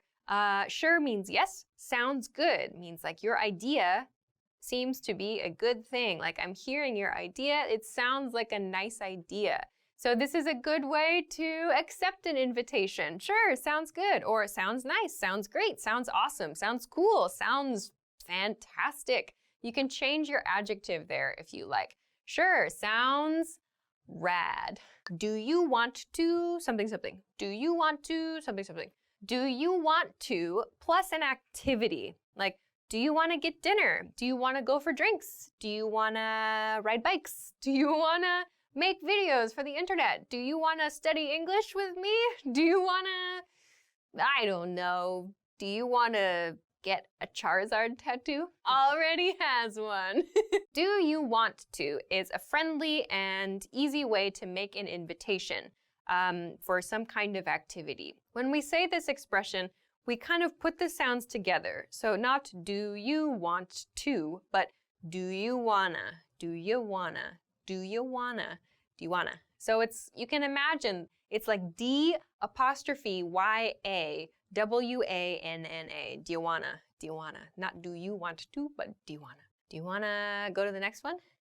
I do. What do you call this? What do you call this? So when you don't know the vocabulary word for something, or you just forget it, you can use this expression. What do you call this? So again, that do you becomes reduced. Do you becomes dia. What do you call this? So to call something is like to name something. What is the name you use for this thing? So what do you call this? Like, what do you call this? What do you call that? What do you call these? What do you call this? So you can use that when you don't know the word for something, when you find something new as well. How do I get to location? How do I get to? So how do I get to, for example, the station? How do I get to this hotel? Means, what is the path I should take to arrive at that destination? How do I get to the beach from here? How do I get to my house from here? Or how do I get to the bar from here? How do I get to work from here? So how do I get to is a much more natural way to ask for directions to someplace. So don't use how do I go or how do I travel, I guess, but how do I get to a location? And don't forget your to. Also, remember, we use that preposition to before the specific place name. So a problem that I hear a lot is how do I go to there? So we don't use to before there because there is not a specific place. How do I get to the station? A station is a specific place, or a hotel is a specific place. There is not a specific place, so we cannot use to with there. So how do I get there? It's fine, no to. How do you get to the next one? By scrolling down on the iPad. All right, so let's go to the next one. Have a nice evening. Have a nice evening. Have a nice evening is a way to say goodbye at the end of the day. Many learners use good night at the end of the day, like with coworkers or maybe leaving a restaurant, like good night. We use good night when we're like saying goodbye to our kids or like when we're actually in bed, like with a spouse or like your partner, or maybe you say it to your children or something like that, good night, just before you go to sleep. When you want to say goodbye at the end of the day, use have a nice evening, have a good evening. That's a much more like natural and polite way to say goodbye at the end of the day. Have a nice evening. Have a good one, have a good one, have a good one. Have a good one means have a good day. So one here means day. Have a good day or have a good time or like have a good experience until I see you again. Have a good one or have a nice one. I think have a good one is probably the most common. Have a good one. So friendly, kind of polite-ish, I suppose. You can use this with your coworkers, with your friends, with your family members, but it does have, there's a little bit of distance there, I think. Have a good one. Okay, onward. Can I have item, please? Can I have item, please? Can I have something, please? So when you're shopping, you can use this to request something from the person working at the store. So can I have that shirt, please? Or can I have, for example, 200 grams of beef, please? Or can I have that pack of cigarettes, please? So you can use any item in this pattern. Can I have that thing, please? You can use singular, you can use plural, you can use a number here if you want, but can I have? And to make this more natural, not can I have that thing, please, but can I have? Can I have is kind of more natural. Can I have sounds like can I have? Can I have this iPad? Yes? Oh, I got an iPad today. Number of the noun, please. This is used again when shopping and maybe specifically when you're buying things in quantity. So that means, for example, like when you're shopping for food, you maybe need to buy like fresh meat or fresh fish, for example, and you want a certain quantity, a certain amount of something. You can use number of the noun, please. So I used the example before, like 200 grams of the beef, please. So you're buying things in bulk. When you're buying in bulk, it means you're buying a lot of stuff at one time. You can use an expression like this. Of course, even if you're not buying in bulk, you can use this, like 2 of the blue ones, please. You can use that as well. So this is just a simple pattern to use when shopping. Number of the noun, please. How do I plus your verb phrase. So we talked about the expression, how do I get to a place? This is how do I something. So not get, but how do I, and then use a verb here. So one thing I hear learners do when they don't know how to do something is they use an expression like, please teach me this thing, or I don't know this. So to make a request for someone to show you something, you can use this pattern. How do I use this computer? Or how do I turn on this car? How do I sell my kidney on the internet? How do I learn English? That's what a lot of people say. Just do it is the answer. So how do I plus your verb. So that's a much better way than please teach me. Use how do I learn English? How do I study grammar? How do I read books? So use just the simple present tense form of the verb in this one. Again, another point here, pronunciation point. How do I becomes how do I? How do I? How do I do this? How do I do that? How late are you open? How late are you open? This is very useful when you're visiting restaurants or bars or like retail shops as well. The most natural way to ask what time a store or other establishment finishes is how late are you open? How late are you open? So if you ask this question, you will get the closing time as the answer. Like, how late are you open? 8. How late are you open? 10. How late are you open? Midnight. Or how late are you open? We're open 24 hours. The internet is open forever. We have no closing time here in English Class 101. We're accessible always. How late are you open? So how late are you? So that are you is reduced. How late are you open? Are you sounds like how late are you open? We do not say how late are you closed. We don't say that. You could say when do you close? That's also okay. When do you close? But how late are you open? Do you have any plans for point in time? Do you have any plans for point in time? Do you have any plans for this weekend? Do you have any plans for tomorrow? Do you have any plans for tomorrow night? Do you have any plans for dinner? So choose a point in time, or kind of like I did with dinner, you can use meals here too. Choose a point in time to ask about another person's schedule. Don't forget for in this example. Do you have any plans for point in time? Do you have any plans for Sunday afternoon? Do you have any plans for Monday? So this is a quick way to ask about a schedule. Very nice, and it's kind of polite as well.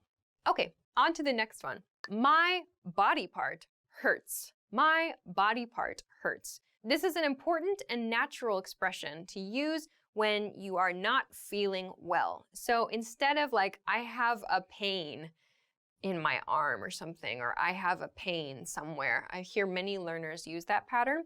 Instead, use my plus your body part hurts. For example, my arm hurts, my head hurts, my finger hurts, my stomach hurts, my back hurts, my face hurts. Because I got punched in it this morning. It's not true. Have you ever punched yourself in the face?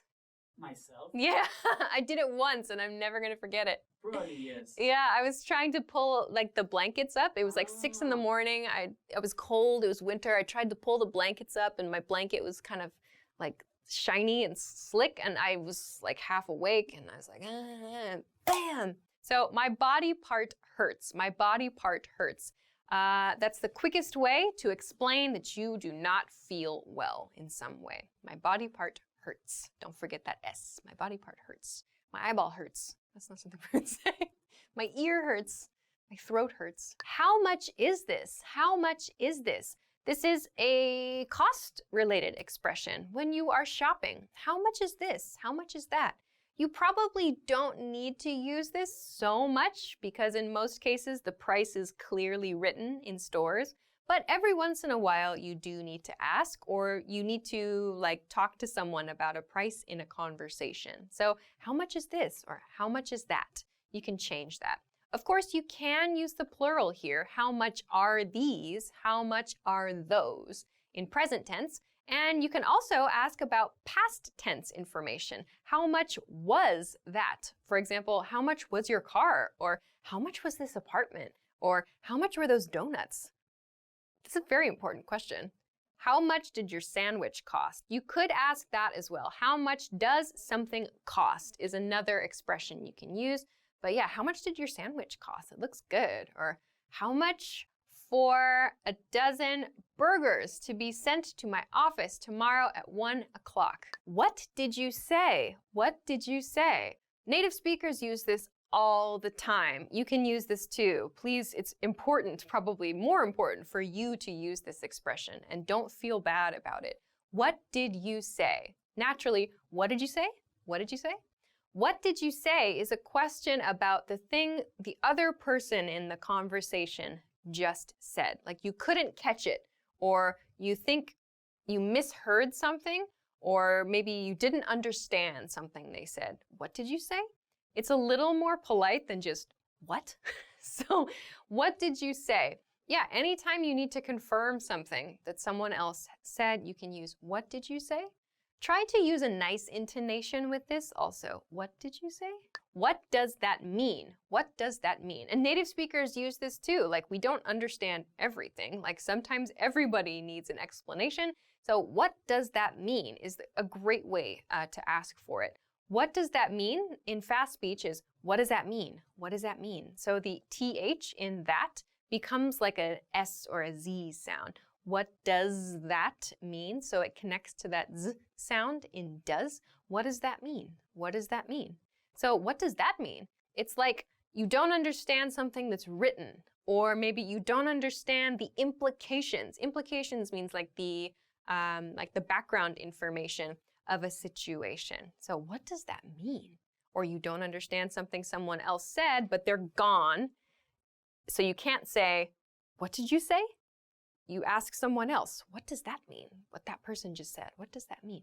So what does that mean is another really important expression for learners especially. I don't feel so good. I don't feel so good. So if you don't want to specifically say like my stomach hurts or my arm hurts or my head hurts, you can say, I don't feel so good. So this tends to be used more for like stomach problems. So I don't feel so good. I ate a huge lunch.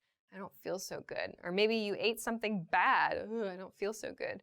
We often use I don't feel so good when we actually feel very bad very suddenly. Like in the examples I mentioned, when we eat something and our body is not happy with it and we suddenly feel sick, we might use the expression, I don't feel so good. I need to go home.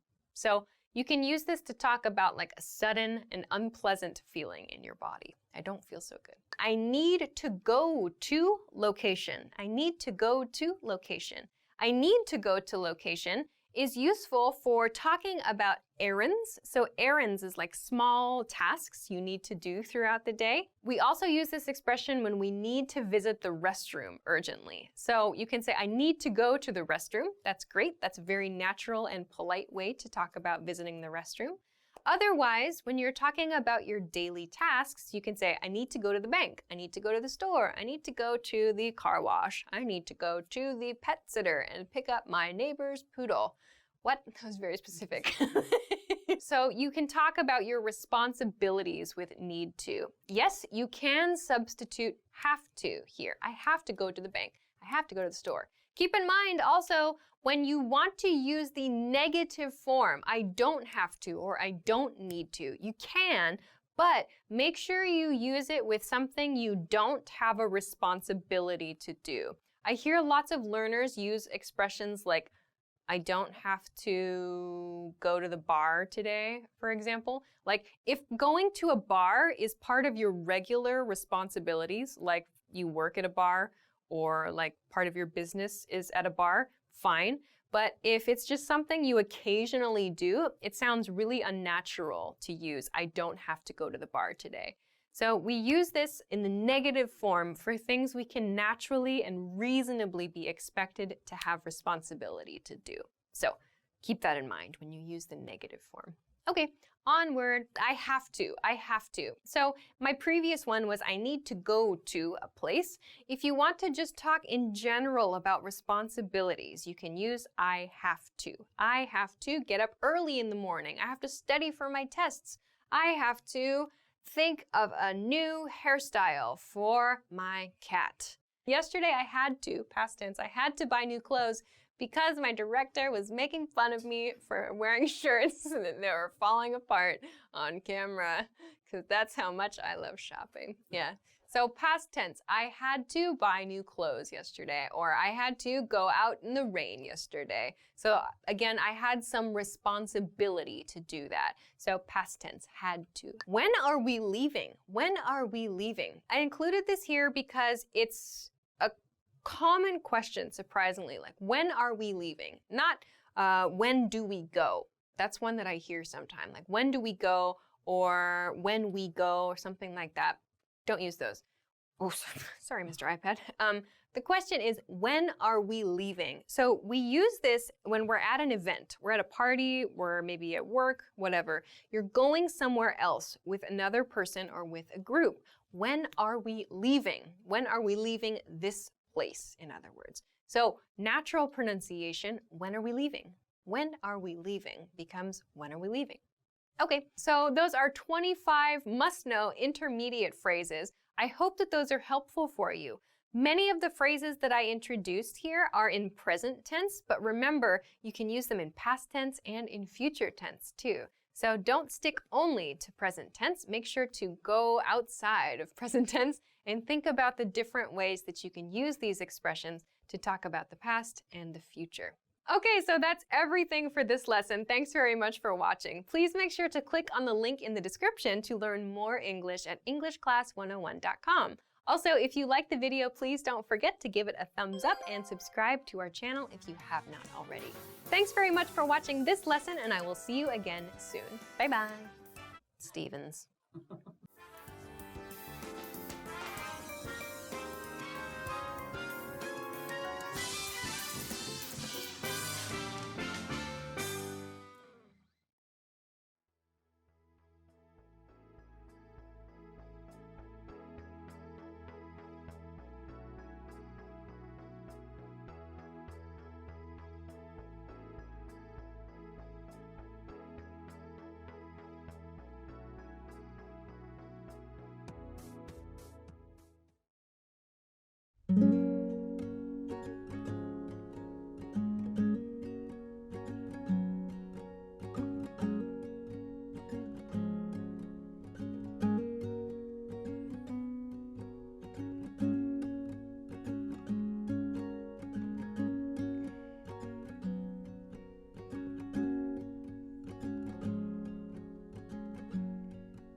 Translate for me as you go along, so I can better understand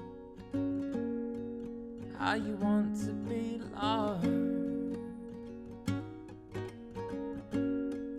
how you want to be loved.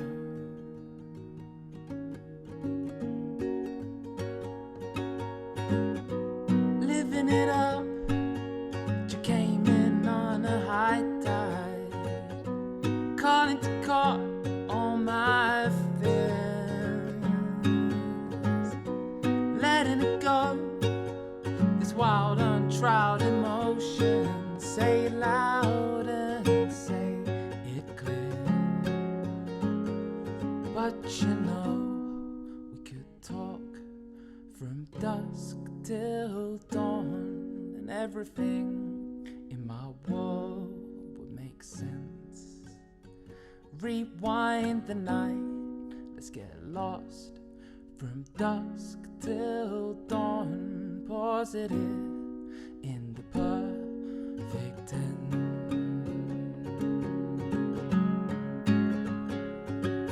And sing me your favorite song. Translate for me as you go along, so I can better understand how you want to be loved,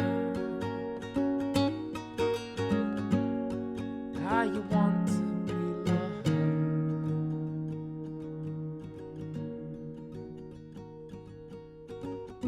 Repeat it for me one more time now.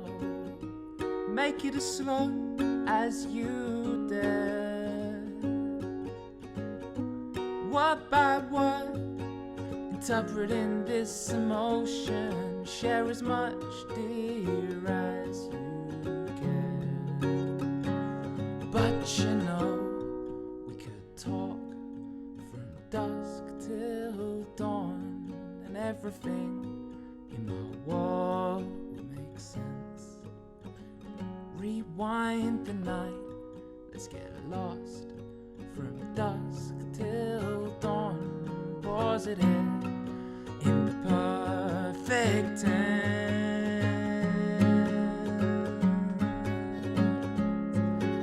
Sing me your favorite song. Translate for me as you go along, so I can better understand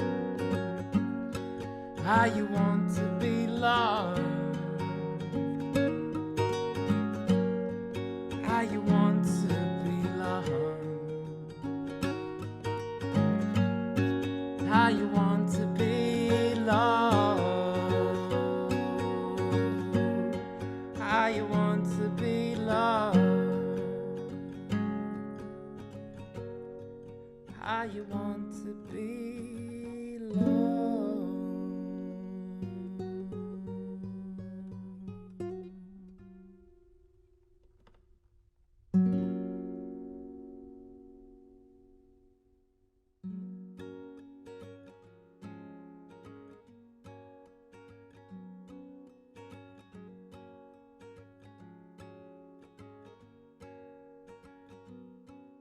Hi everybody, my name is Alisha. In this lesson, I'm going to give an introduction to English tenses. For this lesson, I'm going to give a short introduction to when to use each of the English tenses. I'm also going to share an example of what that tense looks like in a sentence or in a question. So this is just a quick guide. If you want more information about any of these tenses, you can try searching the YouTube channel or our website for a video specifically about one of these tenses. So I hope this is helpful for you. Okay, so let's get started. The first group of tenses I want to look at is the present tense. So for today's lesson, I've organized it into three categories: present, past and future tenses. So let's begin with the present tense. So in each category, I have four different tenses. I have simple, continuous, perfect, and perfect continuous. You might know continuous as progressive. They mean the same thing. Continuous and progressive mean the same thing for this lesson. So let's begin with the present simple tense. Present simple tense is a tense we use for general facts, for regular actions, and for schedules. So this is stuff that doesn't change. Like he speaks English, for example. She doesn't speak Spanish. That's a simple fact. For regular actions, so things you do every day or every week, for example. And schedules, so that means like a bus or an airplane or maybe a car schedule, something that maintains a regular schedule. An example, two examples of using the present simple tense. First, I work on Mondays. So here, work is my verb. I work on Mondays. Simple present tense. A negative, I don't eat lunch at 2 o'clock. So these are simple present tense statements. In this case, they're just simple statements of fact, really. Okay, so let's continue to the next one. The second tense is the present continuous tense. The present continuous tense. So present continuous tense we use for continuing actions, and that means actions that are happening now. So for example, I'm teaching, I'm standing, I'm speaking. Those are actions happening now. So we use it for continuing actions now, like physical actions. We also use it for trends. So things happening in your society right now, for example. So examples would be like, that TV show is becoming popular, or the world is getting warmer, for example. So these are things happening now also. We can use it for one-time actions as well, and this relates a little bit to future tense, which I'm going to talk about later too. But something happening just one time in the future, we can use the continuous form to describe that. So for example, I'm working this Saturday. So sometimes students ask, what's the difference? Why is it I'm working this Saturday and not I work this Saturday? Remember, we talked about the present simple tense. We use that for regular actions, for general facts. So if you usually work on Saturdays, you should use the present simple tense. I work on Saturdays. If, however, this Saturday is special and you don't usually work on Saturdays, you should use the continuous tense. I'm working this Saturday. So it sounds like that's not a typical thing for you. I'm working this Saturday. Okay. Let's go on to the third tense. The third tense is the present perfect tense, the present perfect tense. So we use the present perfect tense for general life experience or lack thereof. So lack thereof means no life experience, not having a life experience. So something that you did in the past, but not at a specific point in time. The specific point in time is not so important here, or maybe we don't know. So example. A negative example, he has never been to Spain. He has never been to Spain. In this case, no life experience of going to Spain is what this means. So this is an example of present perfect tense. Here we have he has. Remember, we need to attach has or have before our past participle verb form here. So for more information about this tense, you can check the channel. There's more information there. So let's continue on to the next tense now. The next tense is the present perfect continuous tense. Present perfect continuous. We use this tense for actions that started in the past and continue to the present. So something you started doing in the past, some point in the past, it's not always important when, but that action continues. So you use this a lot to talk about your studies, for example. We use words like for and since and maybe ago with this as well. So an example of this, I've been studying English for 2 years. So here we see I've been. This I've is the contracted, the reduced form of I have. I have been studying. So this is the continuous or the progressive form. In this case, I've used the word for. I've used for because I'm using 2 years, which is a length of time. We can use since.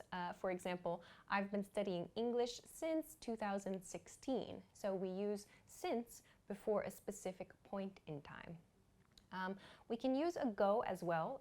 Usually we pair it with since. I've been studying English since 2 years ago. You'll notice when we use ago, however, we change from using, in my first example, 2016 to a length of time, since 2 years ago. So there are a few different changes you need to make there. But you can check the other video on the channel for more information about that grammar point. Okay, let's move on to the second group for today, which is the past tense. Let's look at the 4 points in the past tense here. First one is the past simple, or just simple past tense. Simple past tense is used for actions that started and finished in the past.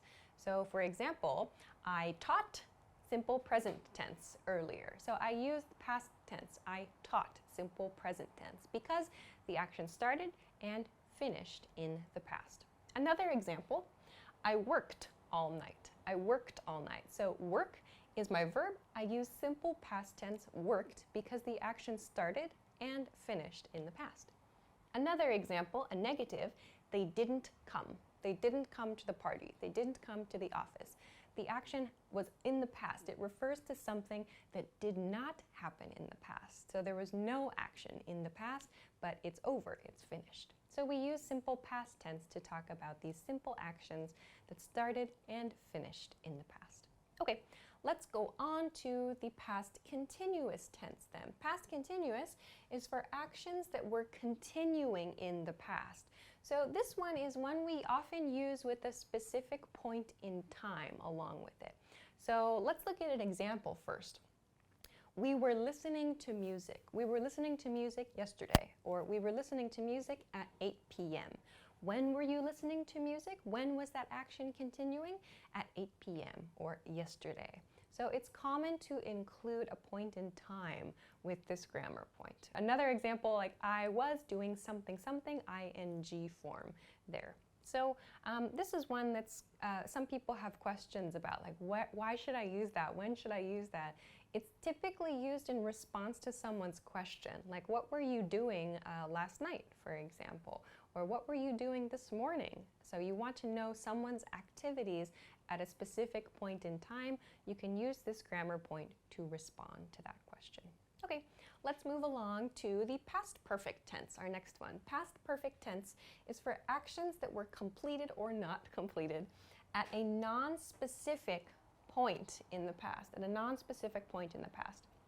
So this one is kind of difficult, and it's perhaps not used quite so much in everyday conversation. This is used a bit more in writing. This is a grammar point that's especially helpful when we want to show kind of a timeline in our writing. To show that an action happened before another action in the past, we can use the past perfect tense. So here's a couple of examples. First one, they hadn't departed yet. So here, hadn't is the reduced form of had not. They hadn't departed yet. And I had taken my lunch break. So we would use sentences like these if we're telling a story. So we're telling a story about the past, and we want to show that one action happened before another action.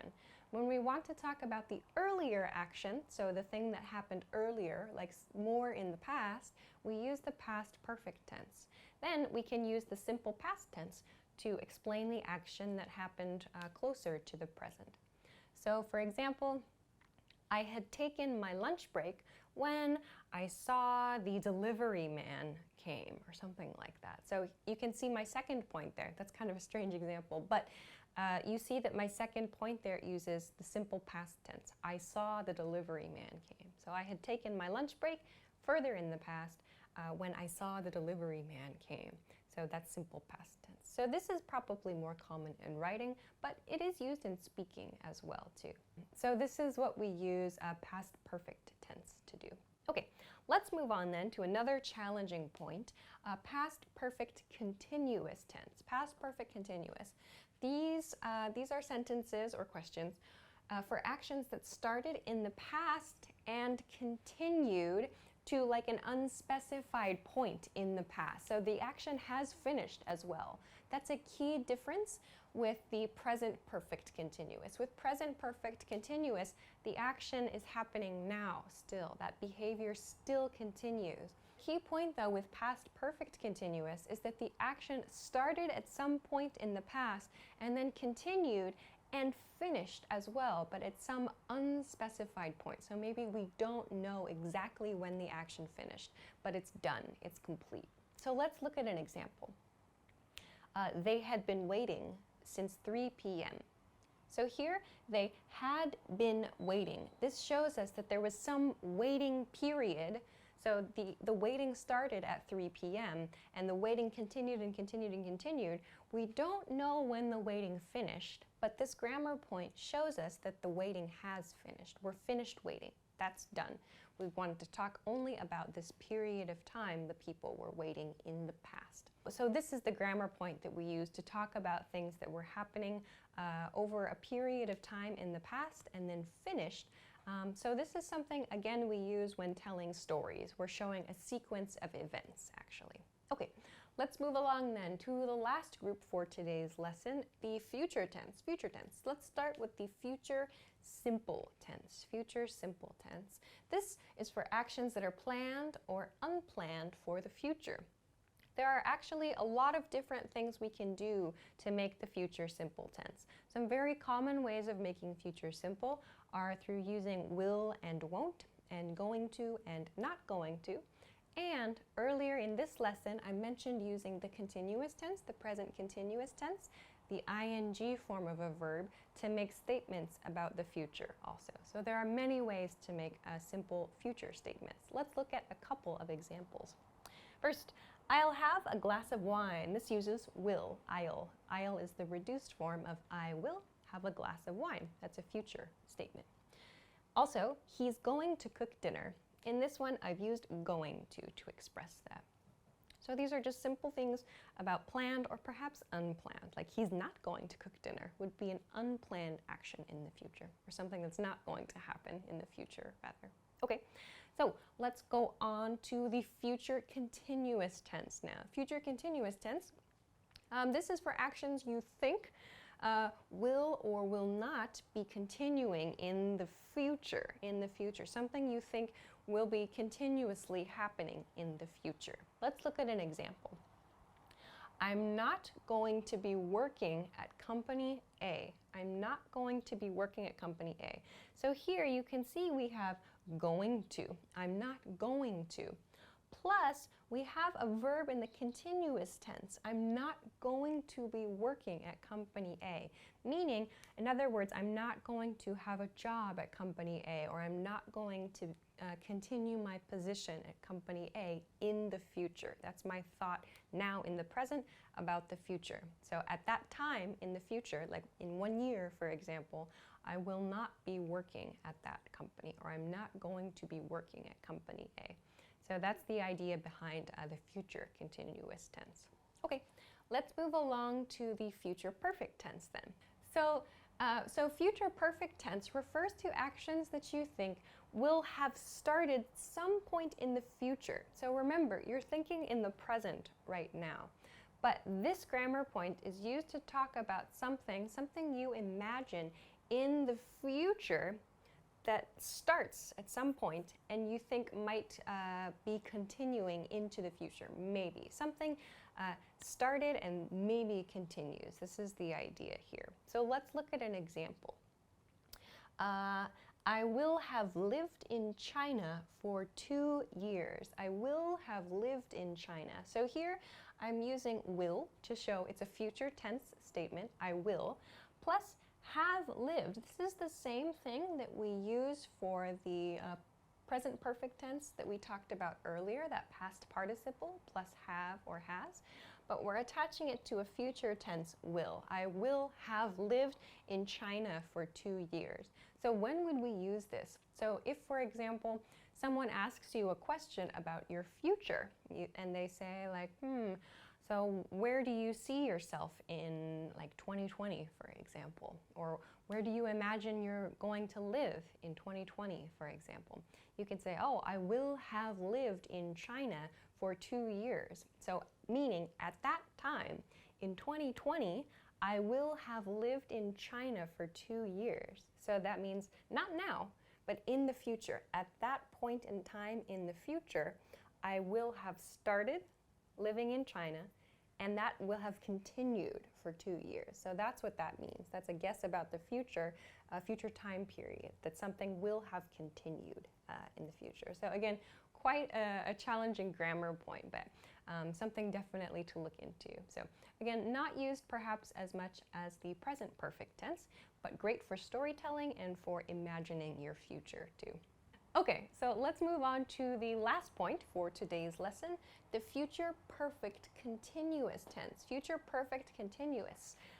This is a tense that you use similar to the last one, but for actions you think will or won't have started and will be continuing. So something that's going to have started again in the future, something started, and the action will have continued into the future. Example, I won't have been eating meat for 3 months. I won't have been eating meat for 3 months. So for this one, let's imagine that you decided last month to stop eating meat. So that's fine, actually. For this sentence, that's okay. You made a decision last month to stop eating meat. Then someone asks you about your progress, like how's it going? Like what are you going to do next month? And you can say to yourself, well, at that point, next month, by next month in the future, you can use this sentence. I won't, so won't, negative, will not. I won't have been eating meat for 3 months. For 3 months. So that means from the point in time I started it in the past until this point in the future. So not present, but into the future. This entire time, my behavior not eating meat, that's going to have continued. So you're making a guess about the future. So at this future point in time, that behavior I started in the past will have continued and continued and continued. And at this point, it will be 3 months total for that behavior. So we use this to talk about something, some future thing that will have continued or will be continuing into the future. So will have continued, meaning something that started in the past and continues into the future, or will be continuing, meaning it's still going into the future as well. So there are a couple of like very, very subtle grammar points to consider there too. So those are a couple of maybe tough grammar points, but they're really good for storytelling and for talking about your future as well. Okay, so I know that this was a lot of information in this lesson. If you have some questions about where to find more details about any of these grammar points, you can check the YouTube channel. Our YouTube channel has some resources for these grammar points. There's also some information on the website. If you don't see it on the website or on the YouTube channel yet, please have a little bit of patience. We are making new stuff all the time and we'll hopefully have this available for you soon. So please keep checking back in with us. Great, so that's everything for this lesson. I hope that it was useful for you. If you have any questions or comments, please feel free to leave a comment below the video. If you like the video, please don't forget to give it a thumbs up, subscribe to the channel, and check us out at EnglishClass101.com for lots of other things that you can use to study English. Thanks very much for watching this lesson, and I will see you again soon. Bye-bye.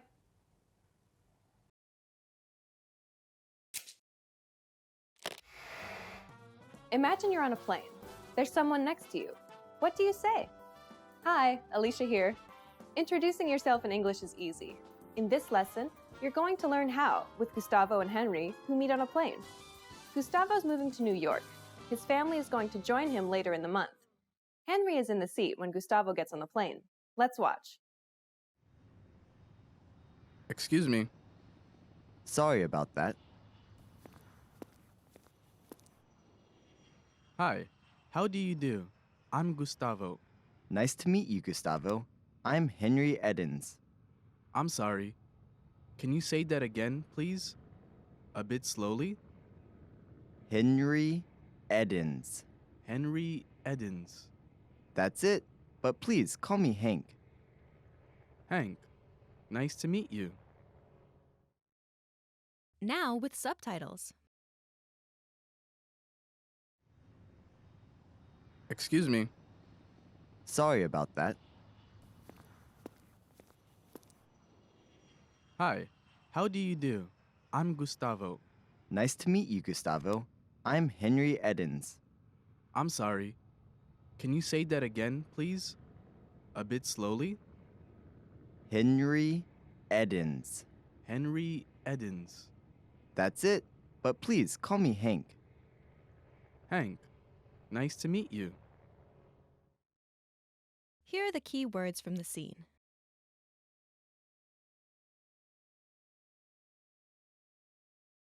Hi, Hi. Hi. Hi. but, But. But. But. excuse me. Excuse me. Excuse me. Excuse me. Two, Two. Two.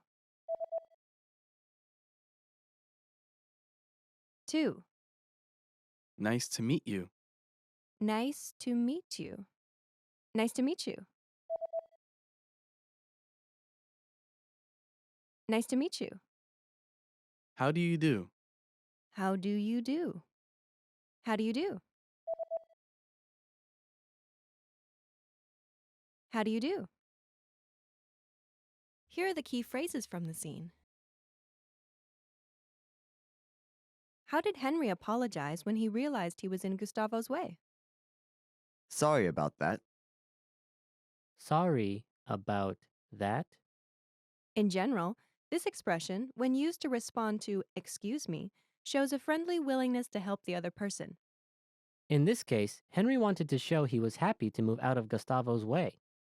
You can also use it to apologize for a small mistake, like bumping into someone on the street or blocking someone's way in the aisle of a supermarket. Now you try. Say Henry's line after Gustavo speaks. Excuse me.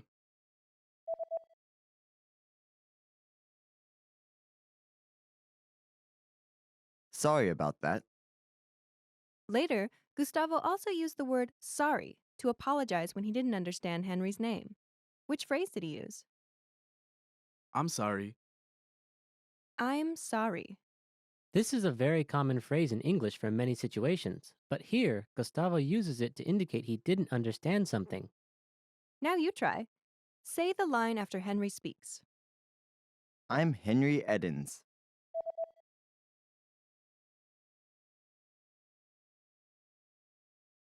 I'm sorry. Because Gustavo did not understand something, he asked Henry to repeat what he said. To do this, what polite question did he use? Can you say that again, please? Can you say that again, please? In response, English speakers will usually repeat what they have said and will use the same words. Now you try. Ask the question after Gustavo says, I'm sorry. I'm sorry.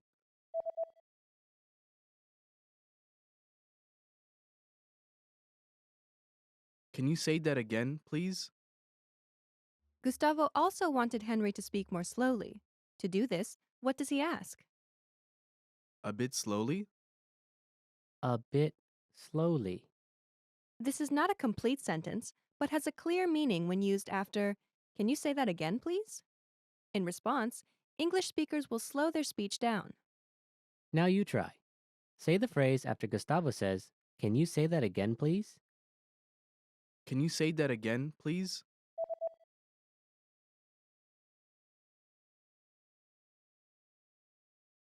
A bit slowly? After Gustavo said Henry's name, Henry confirmed he said it correctly. How did he do that? That's it. That's it. This is like saying, that's correct. But since the situation was friendly, that's it sounded more natural. Now you try. Say the phrase after Gustavo says Henry's name correctly. Henry Edens.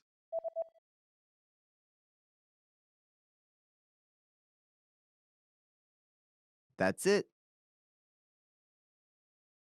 Now the lesson focus. Here's how to introduce yourself. Ready? Do you remember how Gustavo introduced himself? Hi, how do you do? I'm Gustavo. When Gustavo introduced himself, he started with "Hi," and then used a set phrase. How do you do? How do you do? This is a polite expression people often use with an introduction.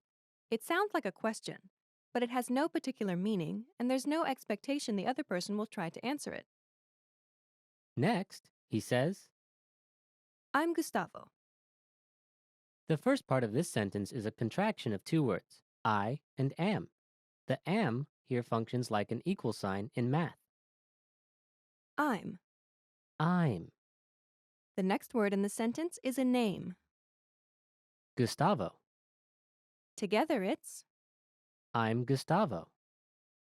The structure of the pattern is Hi, how do you do? I'm plus.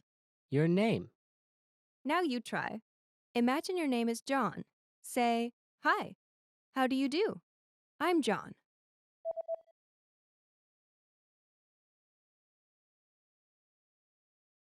Hi, how do you do?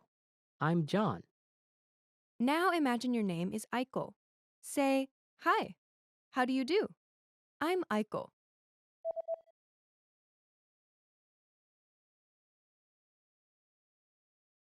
Hi, how do you do? I'm Aiko. Now use your name.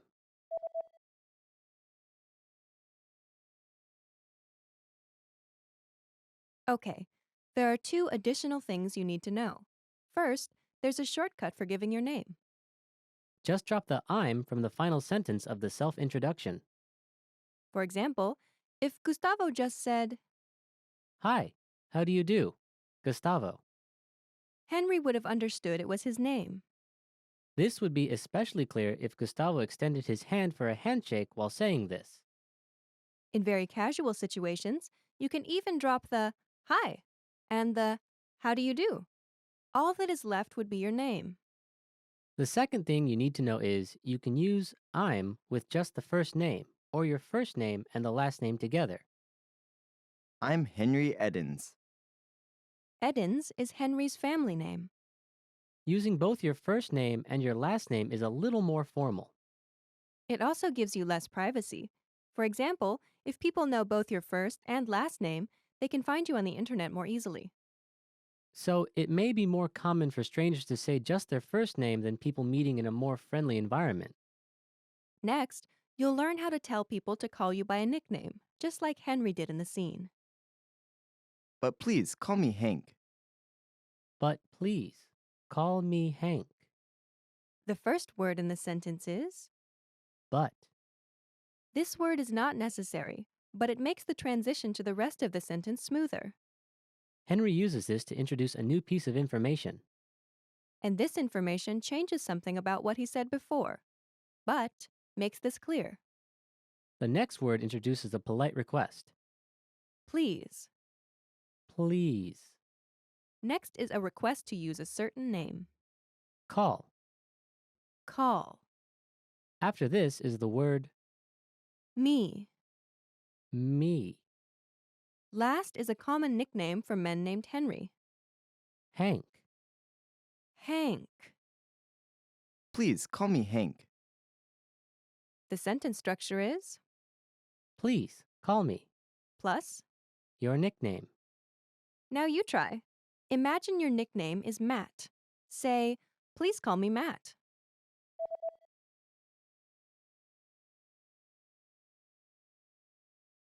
Please, call me Matt. Now imagine your nickname is Lulu. Say, please call me Lulu.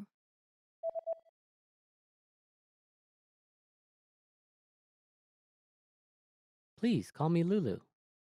Now use your own nickname. Say, please call me, and then use your nickname.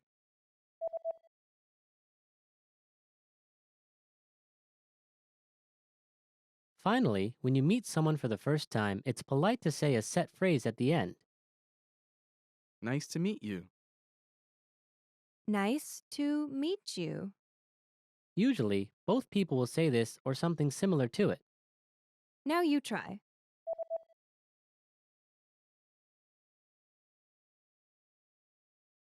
Nice to meet you. Now it's time to practice your new ability. Let's practice. This is your chance to introduce yourself. Try to remember what you learned and practice by speaking aloud. It's your first day in the US, and you're meeting your new neighbor. Ready? Here we go. What's the first thing you say to someone you've just met?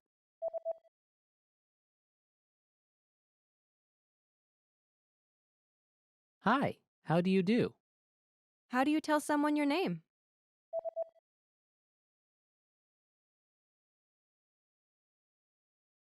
I'm name. I'm Henry Edens. How do you tell someone your nickname?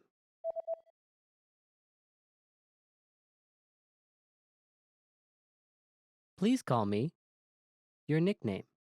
Please call me Hank. What's the last thing you say to someone you've just met?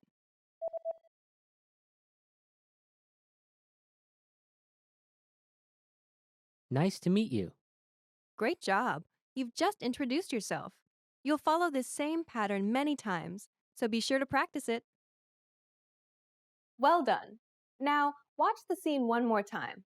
After that, go and practice with all your American friends, or with us in the comments. Bye! Excuse me. Sorry about that. Hi, how do you do? I'm Gustavo. Nice to meet you, Gustavo. I'm Henry Edens. I'm sorry. Can you say that again, please? A bit slowly? Henry Edens. Henry Edens. That's it. But please call me Hank. Hank, nice to meet you.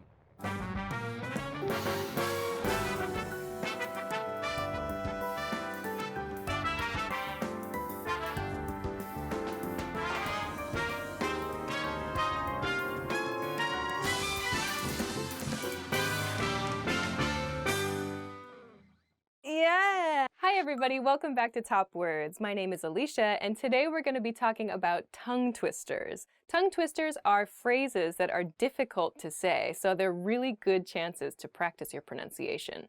Let's go. Sally sold seashells by the seashore. Sally sold seashells by the seashore. This one's difficult because of the s and sh sounds. Sally sold seashells by the seashore. Sally sold seashells by the seashore. Sally sold seashells by the seashore. That one's not so bad. Okay, we'll move on. Next. Betty Botter bought some butter, but she said the butter's bitter. I've never seen this before. Okay. Betty Botter bought some butter, but she said the butter's bitter. That's a good one. That's a good one. I feel like you could have thrown the word like but in there somewhere too. Betty Botter bought some butter, but she said the butter's bitter. Ah, that's a good one. It's very bubbly. Betty Botter bought some butter, but she said the butter's bitter. It's like if I knew the words, I could probably say it faster. Betty Botter bought some butter, but she said the butter's bitter. Butter's bitter. Bitter, butter, bitter. But she bought some butter, but she said the butter's bitter. Is this enough? I don't know when to stop. How much wood would a woodchuck chuck if a woodchuck could chuck wood? The next tongue twister is also a classic one about woodchucks. Woodchucks are real creatures that exist on the west coast of the United States, primarily in Washington and Oregon. They're like beavers, but they don't live in rivers. They live in like forests and rocks. The tongue twister is, how much wood would a woodchuck chuck if a woodchuck could chuck wood? How much wood would a woodchuck chuck if a woodchuck could chuck wood? And then there's a common response to that, which is, it would chuck all the wood that a woodchuck could if a woodchuck could chuck wood. We definitely talked about this one in that English topics episode we did about tongue twisters. Lesser leather, never weathered, wetter weather better. Oh, I've never seen this. Lesser leather, never weathered, wetter weather better? Hang on, I'm just like astounded by the grammar of this sentence. Lesser leather, never weathered, wetter weather better. Oh, that's hard. It's the wetter weather better. Wetter weather better part. Those last three words. Lesser leather, never weathered, wetter better. Lesser leather, never weathered, wetter weather better. Weather better. Weather. It's the weather better that's hard. Weather better. Weather better. Weather better. Weather better. Yeah, that's it. Lesser leather, never weathered. Weather better. Ah, on to the next one. If two witches would watch two watches, which witch would watch which watch? If two witches would watch two watches, which witch would watch which watch? Did you write these? Did you write these? Did you find these on the internet? Someone's brilliant. If two witches would watch two watches, which witch would watch which watch? Oh, that one's a good one. If two witches would watch two watches, which witch would watch which witch would watch which watch? Ah, all right, that's the end. Wow, those are really good tongue twisters. The one that always gets me from that episode of English Topics that we did was Irish wristwatch. Irish wristwatch. Hard one. And one we came up with the other day was sushi session. It's a good one, right? Yeah. They were like, let's go for a sushi session. I was like, that's hard. Sushi session, sushi. Ah, that's a really good one too.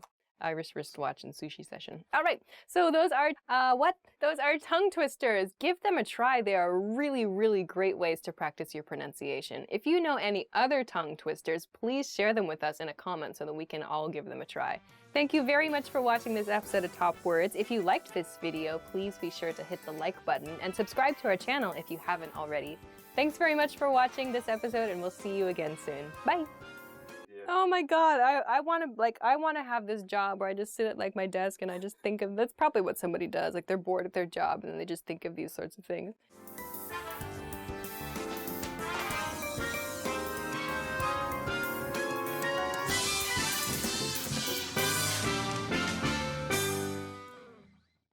Now that you're finished with this lesson, want to know if your English skills have improved? Take our free assessment test to assess your language, discover your true learning level, and get free access to a language course for your specific level. An easy-to-follow course where you learn the real language, the everyday conversations that you'll soon have, and absorb these practical conversations just by listening along, with quick audio and video lessons from real teachers. So click the link in the description and sign up for a free lifetime account to get assessed.